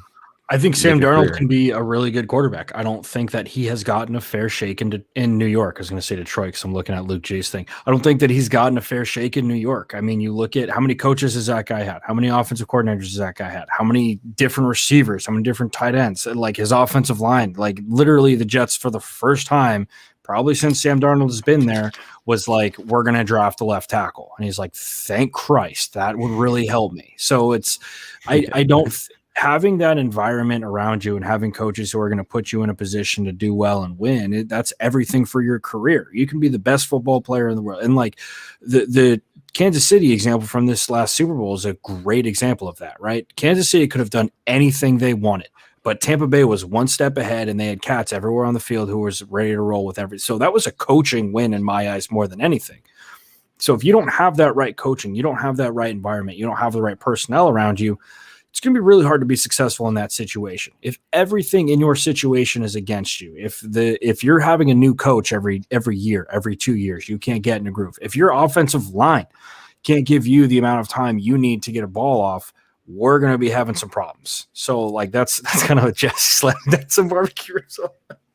I'm not going to lie. The ribs are like, here's the one thing I'll tip my cap to Kansas City. I love me some juicy slab of ribs. I like barbecue sauce on the ribs. Kansas City ribs. But Cam, yeah, you look at Sam Darnold's career, and I know I do agree with you that he hasn't got a fair shake, stuff like that. He's had some bad teams, but you look at him, you haven't even seen like a little bit of greatness in him. There hasn't been that one time where you're like, oh, okay, yeah, I see it. But like, you so don't this see that with them. This is the thing, though, is that it's like the talent level in the NFL is the best of the best, literally in the world when it comes to football. Even when you step down into USC and you're watching him play Pac-12 teams, he's going to be better than a lot of dudes he's playing against. So he can make legit plays. Yes. However, when you get to the NFL and it's like, all right, like let's see Sam Darnold go, even if it's him making an insane play, making chicken salad out of chicken shit, finding a way to get completions, finding a way to get first downs, a lot of those opportunities are going to be capped because of how good talent is that he's playing against. So when we're sitting here and we're like, we haven't seen anything from him, again, the talent is so good that unless this dude is an all-world best quarterback we've ever seen in our lives and he's insanely athletic, whatever other additives you want to put into this thing, unless he's that, you're not going to see any sort of greatness out of him because he's not being put in that right position to go and make something happen. So you would take Darnold over Cam? As of right now, I mean, once again, there's a lot that goes into that instead of just so you would take a Cam now that's about 1.5 years into the system, right? No, see, that's the thing. If we're talking about a Cam Newton, he wins out there. System, I would say Cam. However, first off, if we're going to look at the entirety of this thing, in order for the New York Jets to willingly trade a top 5 overall pick that they picked a couple years ago to the New England Patriots, to Bill Belichick, I guarantee you that's not a cheap thing to do. There's so much ego that's involved in that. There's no way that's going down. Well, they're probably going to draft Wilson anyways, though, right? So you got to imagine, but still, there's the New York Jets going in and like swallowing that pride to go, hold on, I want to see what Luke said. Look at Luke coming from the top rope with this comment. Good Lord. I love this one. Trent Dilfer, Joe Flacco, Brad Johnson, and so many other yeah, exactly. Pats have the greatest head coach. Joe Flacco's not elite? Elite Flacco? If you write Flacco on an iPhone, it changes to flaccid, so that just tells you. Now his fucking NFL. But Cam Newton a year and a half into the system, I do think is a little bit more enticing. But however, if we're to like Sam Darnold's only been the other thing about Sam Darnold is he's super young. Sam Darnold and Joe Burrow are the same age. Like I want to get your boy Luke on here right now. Why he would take Darnold over Cam right now? Right now, he would take. Is he at the grocery store? But the thing is, at the grocery store, Luke. Last time he was. Last time we brought Luke on, we just heard like we were deep into COVID. Yeah, That was so funny. Price check, aisle 7. You start, is that cash or credit? No, but like, yeah, hold on 1 second. We're debating about quarterback. Back on. The only thing I have a problem with that is maybe Sam is a better quarterback overall now, but I think Cam has the edge because he's going to know the offense. And now you're going to bring in, and again, like you said, we'd have to give up a lot of things to get him. I think it also depends on if the Jets take a quarterback with that pick. I think that any team that wants to trade for Sam Darnold now has better negotiation chips, I guess, because it's like you're planning for the future now. Obviously, you're moving on from Sam Darnold, or maybe you're going to play it off like you have a quarterback competition. But I mean, if you really like Sam Darnold, you wouldn't have drafted another quarterback. So now you can go out and trade. You go out and get him. But I mean, if I'm the Jets, I'm not like, there's no scenario where I'm giving Bill Belichick Sam Darnold. There's no way. I would never do that. If Sam Darnold ends up in New England, he's going to be good. Yeah. If Sam Darnold ends up in New England, they're going to end up putting some games together. And Luke, I just sent you that invite, by the way. Luke. Unless they're so far, like they're just like, we're done with him. You know what I mean? Unless the Jets are just so far done with they really don't like him. Darnold, and they just don't like him, don't see him fitting. You know what I mean? Then Could you imagine being Sam Darnold? Could you imagine being Sam Darnold and them being like, we just traded you to the New England Patriots? How happy you would be? Oh, career changing. It's legit. Not even that. I mean, it's only like a 3-hour drive too. Wouldn't even have to get flight time. I don't have to move stuff that far. He could just stay in New York if he wanted to.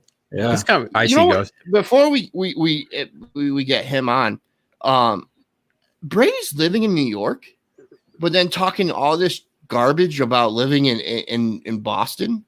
But you're still living in New York. He's always had a New York spot, dude. But he's living there, but he's living there in the off season. It's a Giselle type move. You are such a Brady lover. It's unreal, Eric. She's a literal supermodel, and she wants to live in. She's a retired supermodel in the center of the universe. She's a businesswoman. Mike shouldn't even do it anymore. She's a businesswoman. I'm a businessman. I'm doing business, man.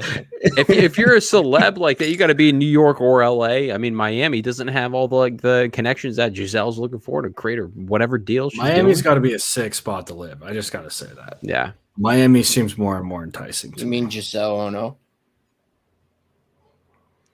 I'm holding like a gallon of urine. Can you guys carry the podcast for like 2 seconds? Oh, yeah. Oh, I am too. So I'm going after you. All right, cool. No, I'm good. I'm good right now. But the thing is like, we'll go back to with you, just right now, you're the GM. Mm-hmm. Kraft says, Cam, it's either Newton or Darnold for this year. Who are you picking? Just because Cam Newton has the experience in the system, I would stick with Cam. And that's what I'm trying to get at. I'm not trying to say that Darnold's not the greatest, but at the same time, I feel like if you get Darnold, he's going to do a lot of the same stuff Cam did last year, and he doesn't have the athletic ability that Cam does to break off runs and to make, what you said, chicken salad and the chicken shit. Yeah, I'm bringing in the big dog. Luke, what's good, brother? What's up, Luke? What's going on, man? Listen. What's up? Luke, talk to him. Let him know what's up, man. I'm interested to hear your take on this. So there's two things I'm looking at. One, when I watched Cam last season, hang on really quick, Luke. I just want to make sure that we're talking about you think Sam Darnold over Cam Newton. I am, especially for the Patriots. I am. So this year, Luke? This year. Okay. This year. I'll explain to you why. I always say stuff that sounds crazy until it makes sense. Stay with me. Last year, Cam Newton was on the New England Patriots, and I thought that was the worst situation for him to go to because Bill Belichick was never going to adjust himself to the way that Cam needs to play. Cam needs to be a backyard football style person where he can just run around, be free, and try to make plays. You're not doing that in New England. Now, let's fast forward back to Sam Darnold. Sam Darnold has a similar skill set to who? Jimmy Garoppolo. And Jimmy Garoppolo had great success under Bill Belichick. Why? Because he was disciplined enough not to play that backyard football style, but to be able to say, okay, I got to sit in the pocket and execute. The difference between Sam Darnold and Jimmy Garoppolo is Sam Darnold has a bigger arm. And Sam Darnold has already been beat the hell up. So now he's not going to be too shell-shocked. In the case of Cam Newton, which I had to pay attention to this a few times, where there were people open and he just took the hell off and ran.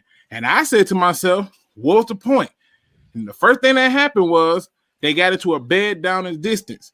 At least Sam Darnold is not going to be relying on his legs and will toss the damn ball away. This whole conversation is starting to ease my mind into kind of starting to like Sam Darnold, because it's almost like Jimmy G is with a lower contract. Dennis in the house, everybody. Is he done down. From his date? He came out the back like the ring. Did you go on your date? Is his date over? Yeah, he's got a date here. But no, again, and seriously, Luke, that makes a lot of sense. Yeah, I'm not gonna lie to you. But my whole point was this year, right now, with the team that they just picked up, bringing in a new quarterback that doesn't know the system compared to a Cam Newton that'll get a full year, knows the system pretty well. Now will know the system really well compared to a Sam Darnold who's coming in blind. I think that's a fair assessment, but the problem still lies in one thing. What made Cam Newton in the first place? What had everybody talking about him being Superman? He was allowed to be free. You're not going to do that in this system. I don't care how much you know of it. The only reason Cam came back was because he wanted to prove to everybody that he's not trash, because if Cam Newton went to free agency like he did, he ended up getting picked up in the second tier of people like he did, because everybody's going to say, you didn't make it with Bill Belichick. Oh, nobody's going to touch you. He had to come back, and he came back on a deal that, in my opinion, is a joke. If you get Sam Darnold, right? Stay with me. If you get Sam Darnold, he's not going to cost you what you think he's going to cost you. Because if the Jets go out and draft a quarterback, and you already know that there's no issue with them trading players within that division for some strange reason. That's true. That is true. That's a very good point. He's not going to cost you that much. Now, on top of him not costing you that much, you got to ask yourself the other question. This is the most important one. Even if you draft somebody, right? If you look at what has brought the Patriots success, it has been the ability to have the guy be a game manager. Cam is going to force himself to be the guy. I don't need you to be the guy. I need you not to hurt us. Sam Darnold won't hurt you. I feel like who says Belichick? I like everything that Luke's saying, but also at the same time, I feel like, are you in sales per chance? Is that because you're selling me something right now? Listen, I like what I'm hearing. I like what I'm hearing. Like, you're making me buy into this right now. Listen, I like it, but I don't love it. I wish I was in sales, but I look at situations and I always point out what went wrong. And when I watch New England, I think everybody lost their damn mind because they forgot that most of those people opted out or was hurt. And so you had a team that was pretty much incomplete. The problem that I saw was the biggest difference was, for some reason, they got away from running the ball. And somehow they started throwing the ball more with Cam Newton. And I started saying to myself, like, well, this not the winning formula y'all been using. Y'all been running the ball.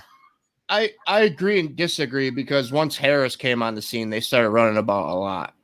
Yeah, but here's the problem with that. It was too little, too late.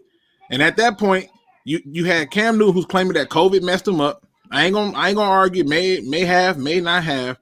But I just looked at it and I said, this guy. I put it like this. Sometimes you gotta let peacocks fly. Now I know if you don't catch that reference, peacock fly. You gotta let the peacock fly. Let it go. You know, I'm gonna do it right here. I'm gonna do a desk pop. I'm gonna do a desk pop right here. And I feel like that's what Cam is. Cam is that peacock. Let him spread them little bitty feathers, look all cute, and let them fly. That's all I'm saying. That's. I agree. I agree there, but at the same time, what tells you that? With all this new people coming, that Belichick doesn't change his offense to Cam's. Well, let's go back to history, right? When Tom Brady stepped in, was he new? Yeah, but him and Bledsoe were the same type of player. I hear you. Gunslinger. You know what I mean? This is a completely different person. Right, but the difference is the newness is not the issue. I trust y'all head coach.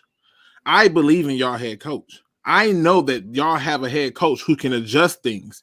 The problem was with Cam. By the time Cam settled down into the role, it was too late. And now that you're bringing him back, you got to ask yourself, he's a 1-year rental. You're going to need a quarterback anyway. So you might as well look for it now. And if you're going to go through another year of growing pain, I doubt that'll happen. I mean, y'all won with Jacoby Brissett, Matt Castle. You forgot that guy? That was also coming off one of the best, man. He missed the playoffs. He was a bum. 2007 was the best team of all time. So the one point that I want to make before I let you keep going is really I agree with everything that you're saying, but the real question is Sam Darnold is still a question mark. We don't know what he's capable of. That's what I'm trying to say. We don't know if he's good or not. We don't know he's good or not because he hasn't been on the team to say he's been good or not. Name the head coach he had that you was like, yep, that's the guy. Or Gase's supposed to be a quarterback whisperer, right? Who? Quarterback Adam whisperer? Gase. Adam Gase supposed to be a quarterback whisperer? That dude's not a quarterback. I don't know what he's whispering to, but he's not quarterbacks. If Adam Gase is supposed to be a quarterback whisperer, if he's supposed to be a quarterback whisperer, then what the hell is Jim Harbaugh? He's supposed to be a quarterback whisperer, and he's been in Michigan for years, and we still ain't got a quarterback. Luke's a diehard Michigan State fan, by the way. I'm just saying. Facts. I'm just saying. But if you go through and you look at all these titles that's tossed out, the media tossed it out. They said Matt Patricia was a rocket scientist and a defensive guru. We had the worst defense in the history of the Detroit Lions. It was worse than a guy who went 0-16. You guys hate him, but he was really good when he was here, and he's back, and I'm not too mad about it, to be honest. Cam, what are you thinking about what Luke is saying? I want to hear the professor about what specifically. Like I completely agree with Luke. The whole point that Luke and I think the whole thing that Luke and I share with Matt Darnold is the fact that have we seen that greatness? No, we haven't. But has he had an opportunity to really show us what he's got? I don't think so. Say the same thing about Stidham, though. What about Stidham? So Stidham, I think, is interesting because I share the same viewpoint. Yeah, with Cam league Newton. in 2 years. I share the same thing with Cam Newton that I do with Jarrett Stidham, and it's like if we're going to sit here and say that last year is the year to judge, it's not a fair sample size for us because the skill position. It's not like Jarrett Stidham got on the field and so did Randy Moss, and all of a sudden he's got great receivers. Why didn't he make anything work? It was the same thing. Like it was. Yeah, but you saw him, Cam. He was bad when he played. Yeah, but look at Tom again. I was talking about Tom Brady's numbers back in 2019. They were comparable to Cam's. Like, there's no quarterback in that. They went through that stretch of Super Bowl appearances and wins, and then all of a sudden they were in a bad spot from a salary cap perspective. And you can take what stats what you want from like a clean pocket stat perspective, but at the same time, Mike, you were making the argument about Cam being like, okay, like no quarterback can set their feet and feel comfortable.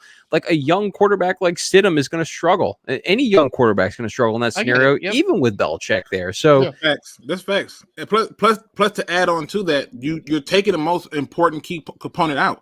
A lot of players were out who opted out or was hurt, and so you didn't get a full. Not picture. Offensively though, Luke. It don't have to be offensively because a lot of the times we're not asking. Like people like Troy Aikman is in the Hall of Fame. Nobody asked Troy Aikman to win games. It was turn around, hand the damn ball off, and let's go play defense. And so I'm just looking at it from the standpoint of saying, look at the Lions. Everybody went nuts in Detroit. Like, man, get Kyle Van Noy. I said, yeah, get Kyle Van Noy in 2 or 3, 4. He goes over to New England as a Pro Bowl player. He goes over to Miami. Miami didn't utilize him the same way that he was used in the 3-4 in New England. He comes back to New England. He goes, no comment to Brian Flores. This is the reality that you have. I'm just pointing out to you that a player can never be judged when they have not been given an opportunity to succeed. People hate Matthew Stafford, but nobody can tell me what was the highest rated rushing attack he ever had. And when I tell people what his average rushing attack was on average 30. You mean Pat Stafford? You mean Pat Stafford? Yeah, see that whole thing started from an a-hole who didn't even know what he was talking about. Think about this. If a guy pad that many damn stats in the fourth quarter, why won't you give him enough to win in the first, second, and third? I'm just kidding. 100%. I wanted him in New. Ask these guys. I wanted him in New England more than I think like Luke, like 45 minutes ago, we were all like, and yeah, I feel like it's like really good. And let me ask you this, Luke: if the team now that the Patriots have now had when Matt was getting traded, you think he might have thought a little bit differently to coming to the Patriots? I think he would have came to New England if y'all didn't bring back Matt Patricia. I also think that too. Agree with that. Do you really think so? He literally someone asked him this too, in the media, and he was like, "It has nothing to do with it. I actually loved Matt Patricia. We talked every day," and I was like, "You're lying through your teeth right now." But Detroit also is like lying right now. But like Detroit's also got like this volatile relationships with. I mean, it's always just as Patriot fans over the last year. For me, it's like I can go through a losing season, but the Detroit Lions fans, once you guys lose a game, it's like the panic button is like fucking. That's we true. Fire hot seat on the coach. It's so true. It's so true. Is he on the hot seat? It's so true. That's true. That's why I got on YouTube because the Lions fans got on my nerves with how quick they were to react. I was trying to temper some of those reactions, but what ticked me off personally with Matt Patricia were those little small things. Like if you became a captain under Matt Patricia, you were traded. Let's look at all the people who were a captain and were either traded or cut. Glover Quinn, Quandre Diggs. What's the other guy that's over there right now balling out for the Kennard, Devon Kennard? He got cut. All these people, Darius Slay. And the reason that Stafford hated Matt Patricia was because he didn't like the way, which he said himself, he didn't like the way that he would talk to players. And so he would try to definitely wouldn't like Belichick then. See, but the problem is this. I think with Belichick, I think he would have understood, like, okay, I got this guy who can do this, this, and this. He's not going to be looking to do certain things. But to now go over there and now you got to deal with the guy who just got fired from you, and you got to look at him, and they love him enough to bring him over there at the way he just did, 13 and whatever. Yeah, I'll take another situation. He's a defensive genius. He really is. Like, let's not get that twisted.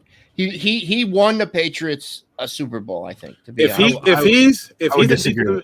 If he's a defensive genius, then I'm Bill Gates, and you know my black ass is not Bill Gates.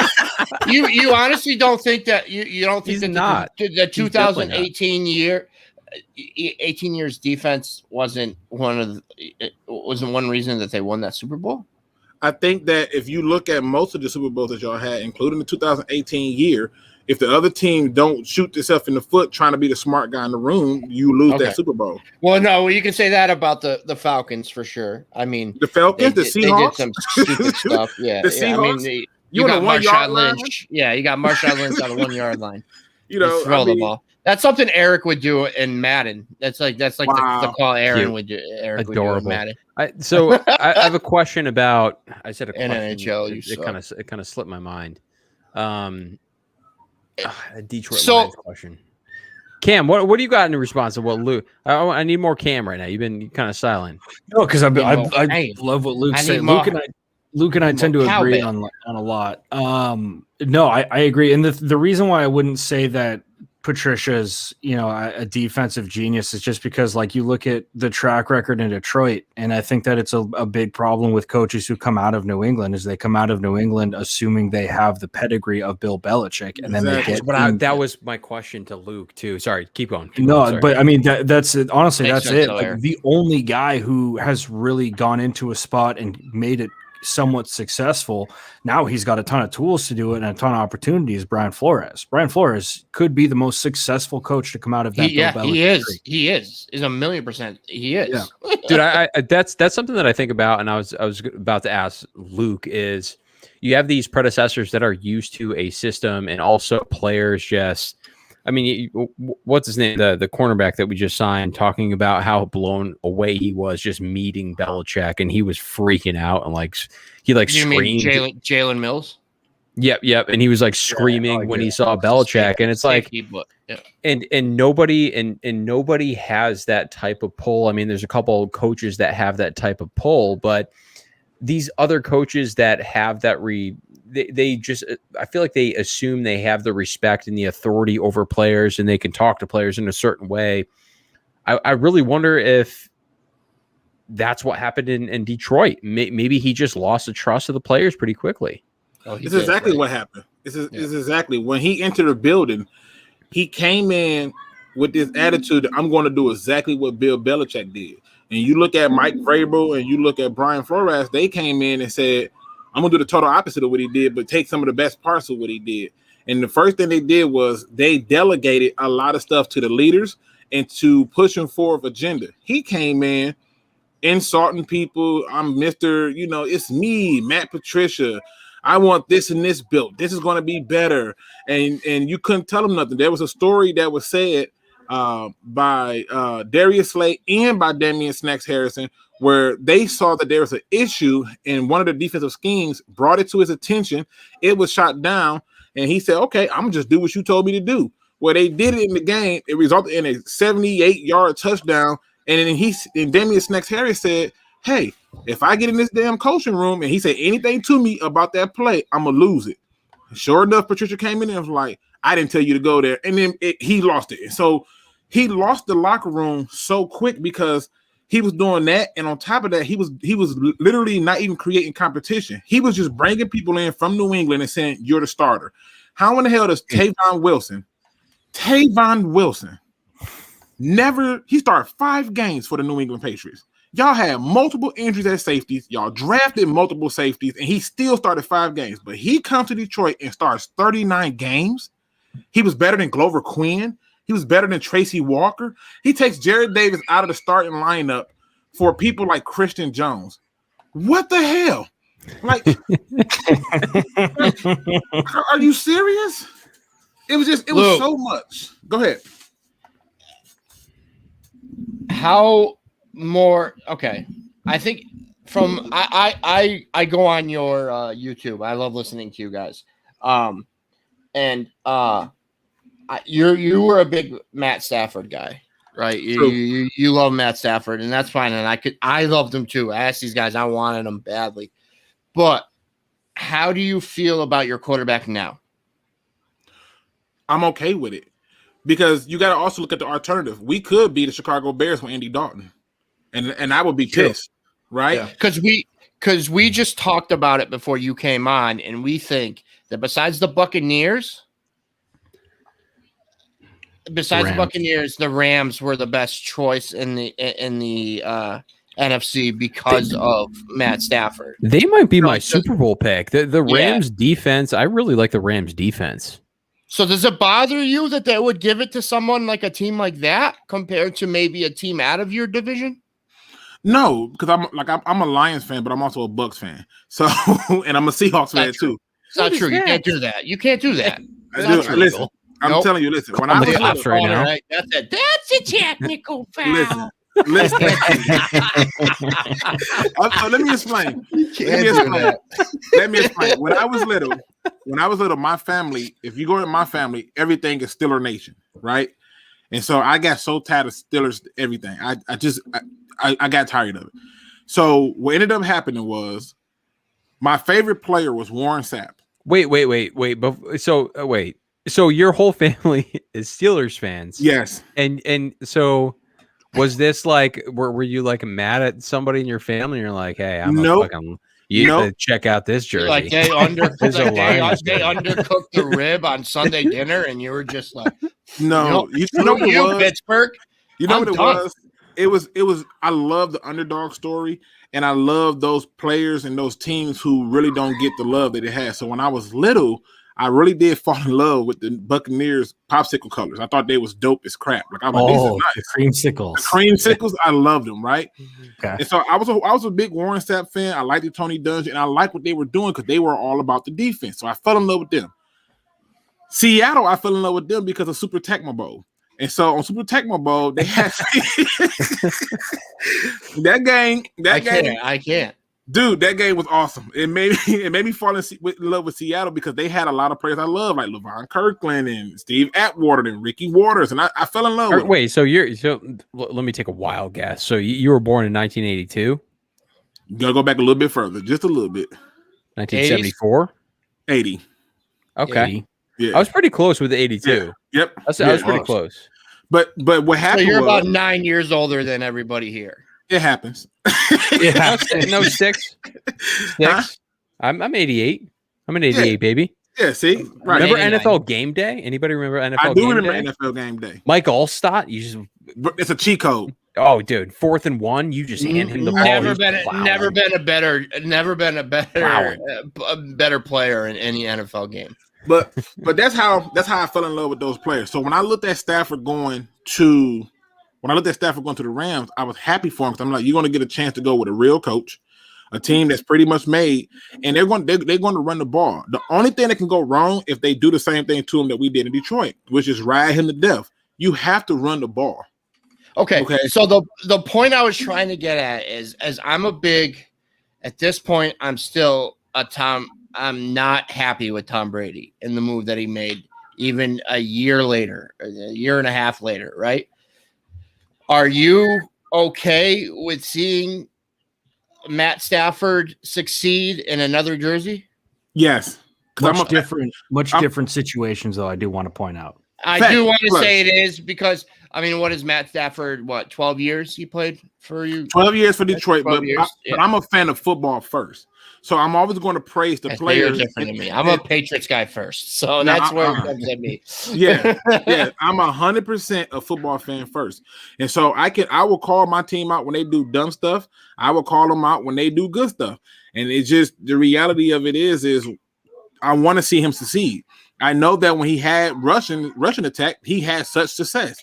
The same thing is that I'm excited to have Jared Goff for is my belief, at least from what I'm seeing, how they're adding people to it in free agency, is they're not going to ask Jared Goff to be the savior. We're going to go back to running the ball. That's why they brought in a Jamal Williams. That's why you still look up and you see them adding all these grunt players. That's why they brought in a Josh Hill, a blocking tight end, to go with TJ Hockenson, a blocking tight end, so they can sustain a run and rushing attack, taking the pressure off of who? Jared Goff.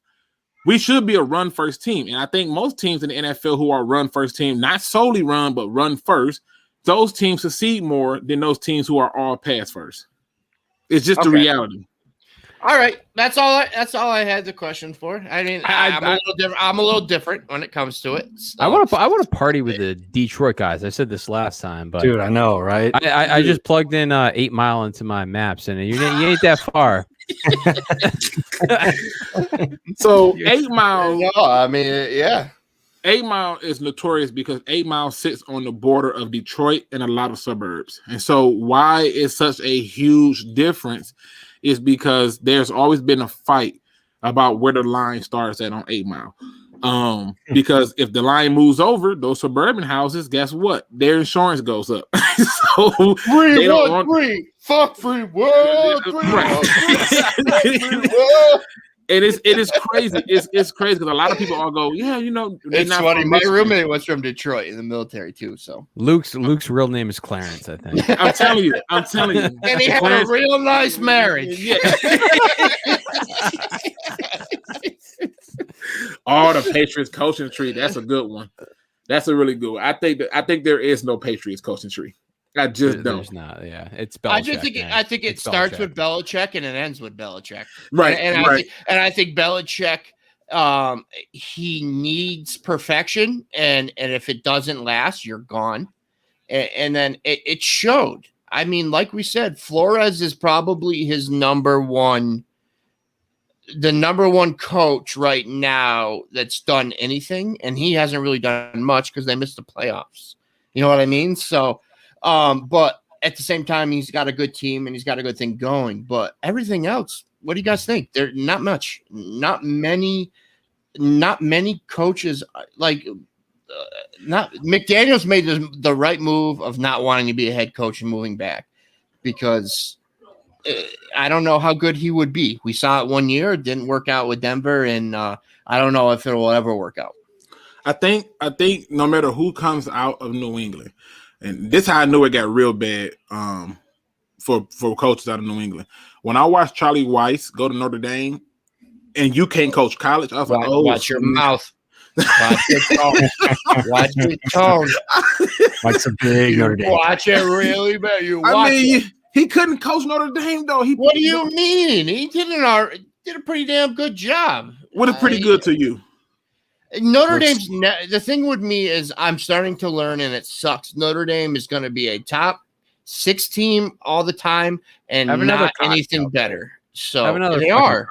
What are you talking about, Eric? They're always going to get the good players. Dude, do you know they're never going to beat a team like Alabama. And do you know what my favorite? Do you know what my favorite annual tradition is? Is you on Facebook when they get blown out in the playoff and they didn't get blown. First of all, they didn't get blown out. They didn't get blown out this year. Hey, Eric, educate yourself. Eric, educate yourself a bit.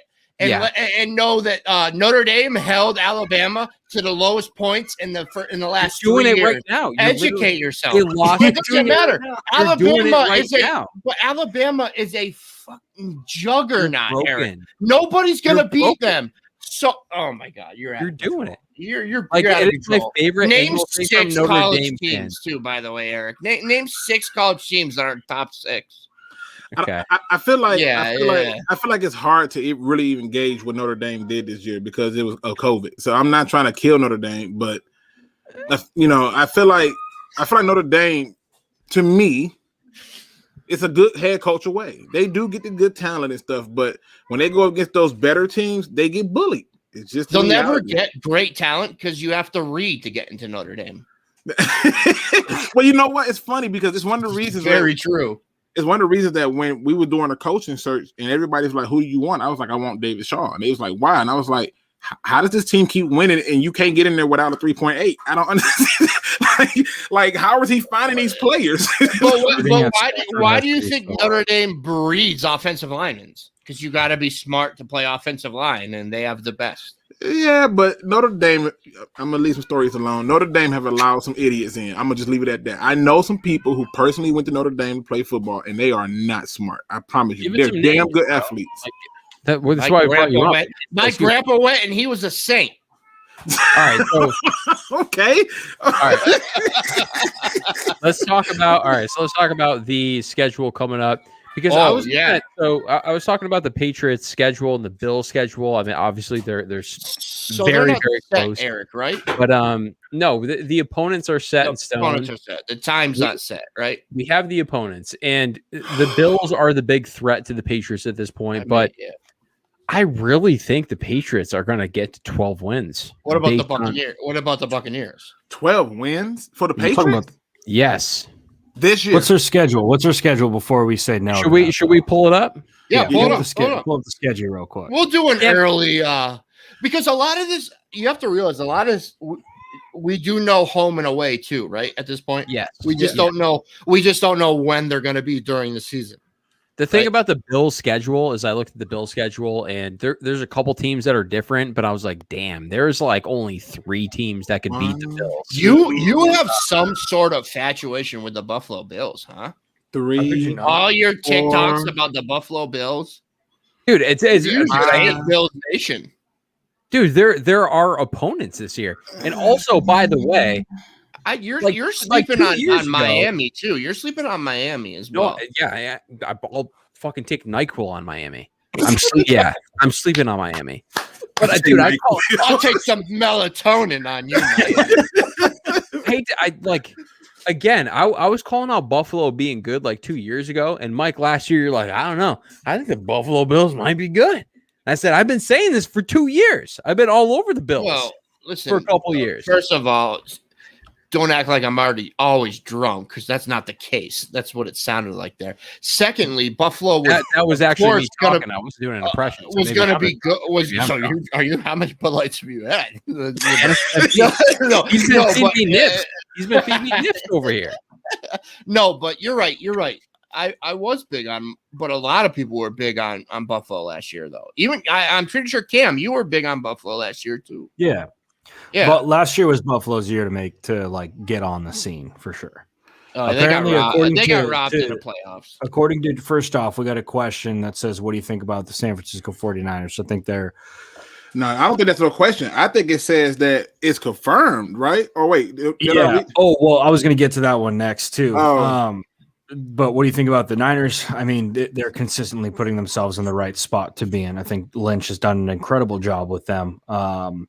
It's weird because I've never seen a team get hit by the injury bug for God, so much last year. Like 2-3 years. They still competed. Yeah, I mean they can beat their balls off game in and game out. I love the way they run that system and the way they've run that franchise and brought it back. John Lynch is one of my favorites as a GM and just as a leader of a franchise. However, the comment under that is the one I want to talk about, which says sources per Chris Mortensen confirm that the Niners intend to draft Mac Jones. I'm looking that up right now. That's wild to me. If that is the truth, and I was just you heard it here first. Well, listen, if that's the truth, I've told the Lions fan base. I heard that earlier, and I said, listen, if that's true, then I said the Lions pick at 7 just got more valuable. It just got more value. You're going to have a literal bidding war to get to the 7th pick. Well, there's going to be. We also talked about this before you hopped on, Luke. There's going to be no quarterbacks left after 6. Not true. Not true. One thing that did happen that someone wrote is that the Washington football team traded up to Atlanta's 4. Yeah, Atlanta won't trade the pick. Did they? No, okay, they so already, I'm trying to look up to see if it happened. They said that they already traded up. Yeah, it happened. It happened. Oh, that must have happened while I was up there cooking pizza. Holy smokes! It happened literally when we just hopped. We just hopped on. Oh, okay. Do you see that? Because I'm looking for it right now. I don't see anything yet. Did I have 3 wrong? Yeah, I don't see it. Where did I don't remember where I got that information. This is what I've heard in terms of trades. I know that the Dolphins went from 3 to 12, then from 12 to 6, and now you're saying that somehow, some way that Atlanta traded. That guy was trolling us. I just because I'm like, if you're telling me that they moved from 19 to 4, what the hell did they give up? Eric, we got trolled. I just looked it up. It didn't happen at all. That's what I'm saying. I'm like, wrong with people. I'm looking at it right now, in the top thing 5 hours ago is Washington signs former Lion Jet Darrell Roberts as quarterback. That guy's the guy that came from the XFL or whatever it was. We had a whole set. We just got owned. Who is that kid? We got trolled. Trash. If I ever find you, that's why I was like, "What are y'all talking about?" Joe B. That's why I was like, "What are y'all talking about?" Yeah, Joe B. Send the link. He said Washington football team has traded 19th, 51st, 2022 first, 2023 first to Atlanta for 4th overall. What? I'm trying to find it on Twitter. If it ain't on Twitter, I don't know what the hell to tell you. Twitter. I just Googled it and it's nowhere to be found. Yeah, we should have definitely looked at that before we did a whole 30-minute segment on it. It wasn't 30. It was 20. No, I know. I feel violated, man. Right, I feel like I'm one of Deshaun Jackson's. I knew I wasn't going crazy. I was like, y'all, like, what are y'all talking about? I'm like, in my head, I don't see them trading that pick. They're going to get their quarterback of the future at 4. So I'm like and then you got to think, if you move from 19 to 4, you're going to give up.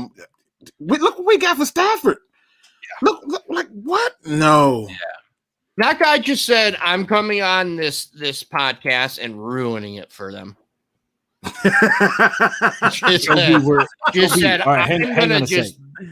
Joe B, we are trying to research what you posted earlier that said that the Washington football team traded up. We don't see anything on it. If you have a link, what do you mean? Who trolled y'all? You, Joe B, you. Where are you coming to? We got a G. Ajit says he doesn't see anything either. I trust Ajit. Joe B is the guy that punches you in the face. Is that who punched you? You okay? What did you do that for? Are you all right? You doing okay? That jerk. Robbing the bank and then being like, "You guys okay?" All right. So here's the schedule for the Patriots. Luke, are you still in this? I'm still in there. Okay, cool. All right, cool. It only showed 3 people on the screen. That's cool. That's cool. Oh, you're cut off at the bottom. I see that. Okay, go ahead. Sorry. Let's break this down. Okay, so we have here are the home teams. We got the Buffalo Bills. Let's just go ahead and say they split those. I think is that fair to say? Yeah, but they very much could lose them both. They could lose. They could also win them both. Even with their split, I got you at 6 wins. So hold on, Luke. Before we go through this, you have us at six wins. No. With a better roster and an easier schedule. No. What I mean by that is what I did was I went through and I looked at wins that I just said, oh, that's a win, and I got to 5 guaranteed, and I hadn't even included the splits. So with the splits, Luke, whatever good shit you're smoking, send it to Massachusetts. It could be Massachusetts. 0-0-2-0. I'm always good with smoking a fat blunt. Like, please tell me that you're smoking something good. No. I'm not saying that y'all only getting 6 wins. What I'm saying is there are 5 games that I guarantee y'all will win on it. 5 games, like off rip. I counted. Okay, I get what you mean. So 5 for sures. Right, I got 5 for sures, and if you add a split, that brings me to 6. I'm trying to see how we get to 12.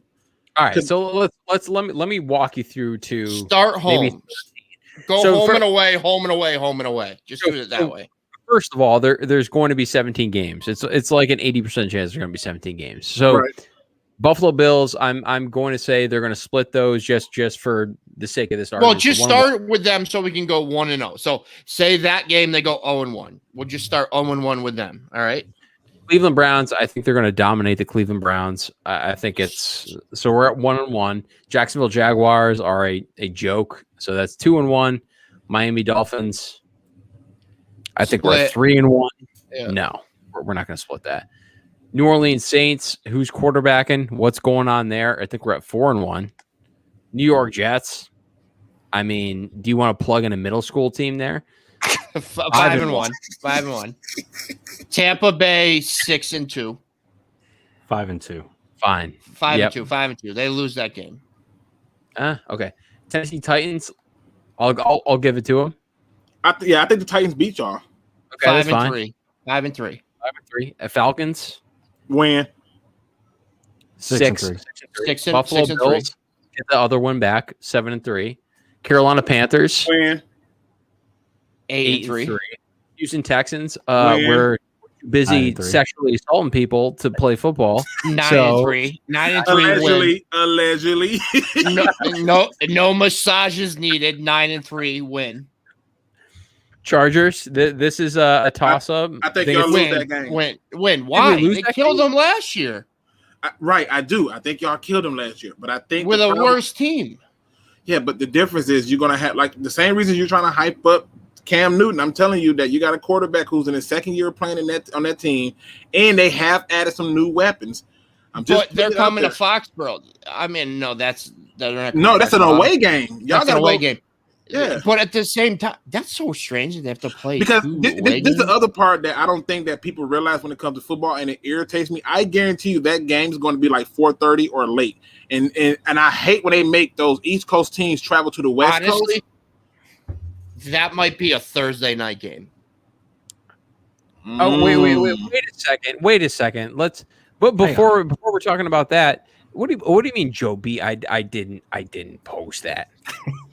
What do you mean? Like that? Can we put it? Can we go all the way up? It's literally the hold first up. No, I have a screen grab. Hold on. It was you. It was him. It's you. Stop playing nice. Like this guy is dirty. Just did us wrong. Where is it? Joby, I thought we were friends. It's the second thing that was posted. Where is it? Go all the way up. It's the second thing that's posted. Yeah, there we go. Washington football team has traded 19th, 51st, 2022 first, 2023 first to Atlanta for 4th overall. It wasn't you? Boy. He gonna take his name. Should call you Bill Clinton. I did not have sexual relations with that woman. Over here just fucking us, guys. Yeah, listen, when you said it, I was You know what? I'm going to be completely honest.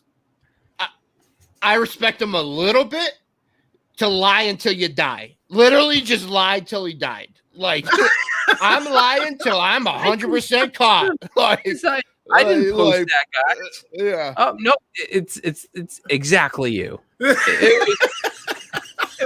you. You. That's you. Look at the detail on this. Washington football 1951st. That's a random number. 22. Where is this coming from? Look at nice Cam. Look at nice Cam. It's all And if you look, but if you look at I'm not gonna light him up. You guys are doing just a fine job of that. But listen, shame on y'all, because if you look at it, think about it. He says that they trade the 19th pick, 51st, which is basically like a 3rd round pick.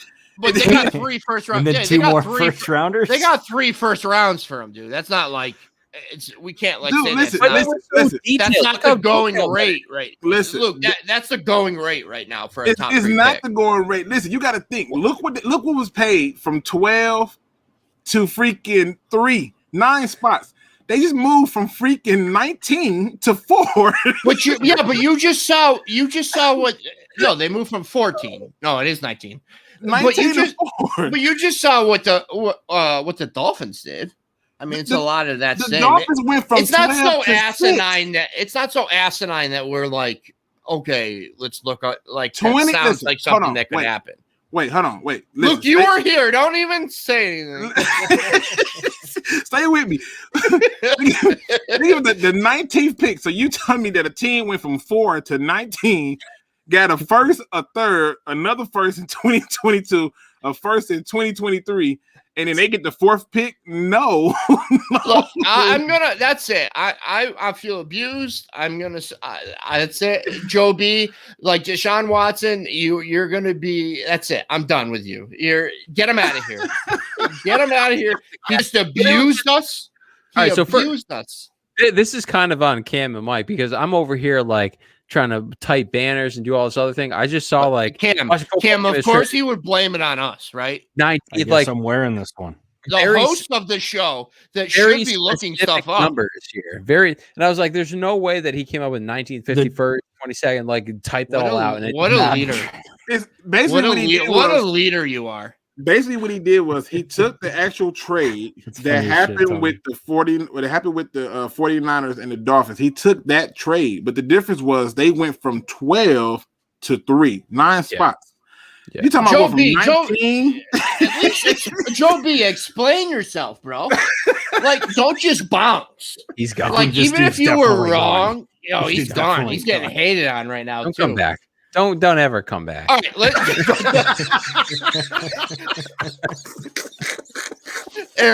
Eric, and he's gone. You gone. Don't ever come back. All right, so where were we? We're at the Los Angeles. We were at the Chargers at 9-3, right? Yeah, I think so. And we said, and Luke said that's a loss. Cam, is that a win? I personally think it's a win. I think it's a win. I personally think it's a win. So Luke, you're outvoted. Listen, I respect it, but watch what they're gonna do. They're gonna do some stupid stuff with make it like, instead of it being like a later game, they're gonna make it 4:30. So, yeah, are you saying, Luke, that it's gonna be like scheduling wise, it's gonna be weird because it's a West Coast game and the Pats are gonna kind of get? I could see that. Yep, like if they're over there for a week or something, like it's just like what happened this year when they played the Rams and then the Chargers and they just stayed the week out in LA. Or they come off of a Thursday night game, or a Monday night game, and they only have so much time to. Right. Yeah. I feel like they're gonna do something. Yeah. You got to think that's gonna be a prime game. That's gonna be. So we'll say that's 10-3. So we're going to Indy right now, right? Before we move on, Indy's a toss-up, though. I think Indy's a toss-up. The Patriots are going to dominate the clock against the Chargers. I think again. I know Eric, we're not getting too much into this right now because we don't know the full team. Can I get a word in, Mike? Do you know him? Did he call you at home?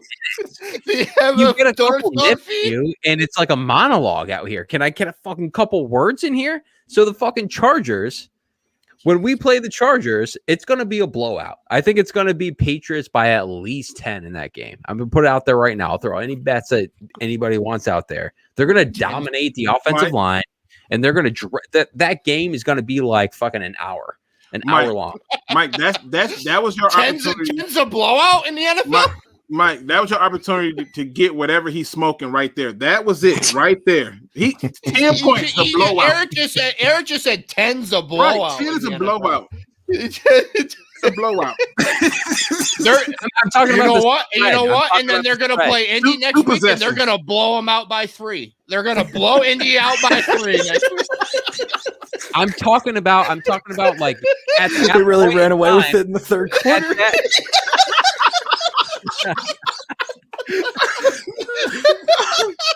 I thought Eric was going to be like, they're going to blow them out by like 24. Right.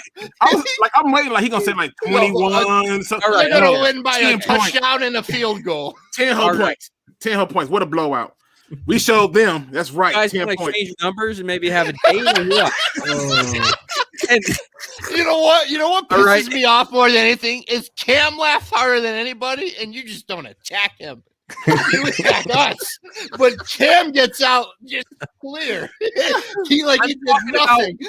Okay, so I missaid that. I'm talking about. No, I get what you mean. I'm talking about the gambling spread's going to be 10, and I really think. Okay, so if you want the score, I think they will win by 20 points. But I'm talking about like the spread at that point when they match up against the Chargers, the spread's going to be 10 points. Oh, okay. So if they do 17 games, what do they add one more? What are they going to do? Right add now, one more team on? Because right now this is a 16 game schedule, right? They're not. If it's 17, they're not going to add 5 teams. No, but how does that happen though? Who do they add? Well, that's what I mean with a 17. That's what I'm trying to ask. Like, what do you add? Do you play? Detroit has been already rumored that their 17th game is going to be against Denver.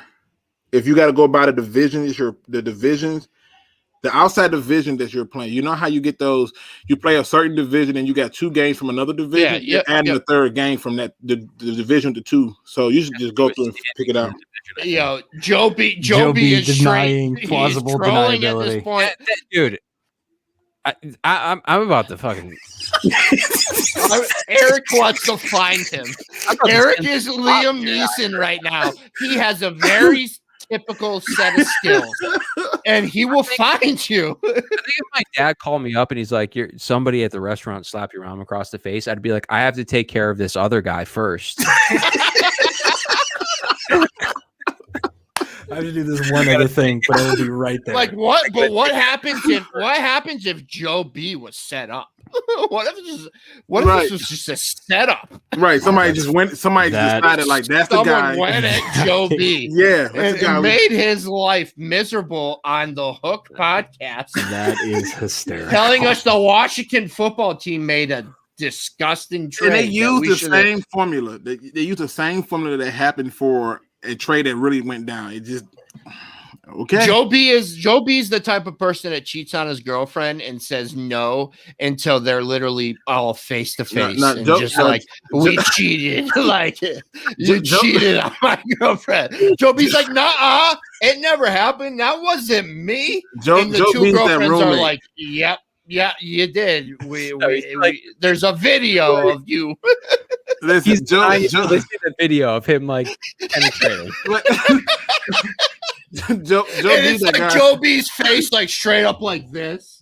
And that's not my face. That's not my face. That's been photoshopped. That's not my face. He said somebody stole his name. I mean, I feel like Joe B's like that guy he's like that terrible roommate that eats your damn Doritos and it's all over his face and hands, but he's like, I didn't do it. It wasn't me. Yeah. It wasn't me. Hey, I just got my burrito and it's been gone. You know where it is? Joe B's got like rice on his shirt. I got no clue. No. You got a burrito? I didn't know that. But if I ate it, it was delicious. It was a delicious burrito, but I didn't need it. I don't know. I think we should end it here. I think we should end it there. Joe B, you lying son of a gun. So you guys think that we're going to lose to the Colts? Somebody said that?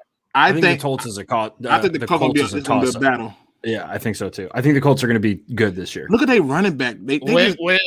So you think Wentz is going to make I think Wentz with his offensive coordinator from Philly is going to be legit. Michael Pittman and T.Y. Hilton coming back, and Hilton not back yet, is he?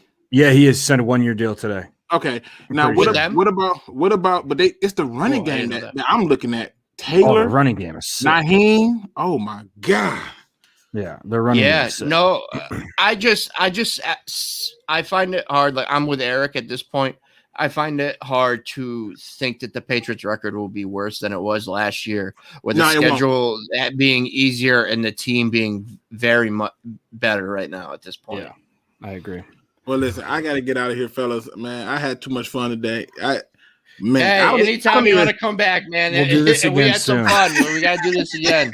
You're gonna have Yeah, to. next time I'll let the people know, like, come over there and rock with us so we can get the chat lit up. It's gonna be see how fun it is when you're not grocery shopping, though. Listen, dude. listen. I got way better when you're not thinking about deals about dude, 2-for-1 chickens, and we're talking football. So listen, I listen when it comes to my family, it's starting to get dark. I'd be like, I go out, y'all stay home. Okay. So all right, Luke. But appreciate you, gentlemen. Keep it going. And I gotta go back and rewatch Eric talk about this blowout. So you're right though, Mike. You're right, Mike. Cam laughed the hardest. And then said, "Oh yeah, they're going to." Yeah. Me and you were like, "All right, well, that's a blowout." And Cam was like, red in the face, laughing, and he's like, "Fuck you, Luke and Mike. Fuck you too." I have a gambling mind, so I'm thinking anytime that the Cleveland Browns of 3 years ago were playing a dominant team, they're always favored by like 10 or 12 points. That's the point I was trying to make. But the Patriots, okay, you want me to come out and say it? And say they're going to win by 24 points. They're going to blow up. No, we're just saying you got mad at the wrong people there. Right, is what I was trying to say. As soon as you said it, Cam bust out laughing like, points, what?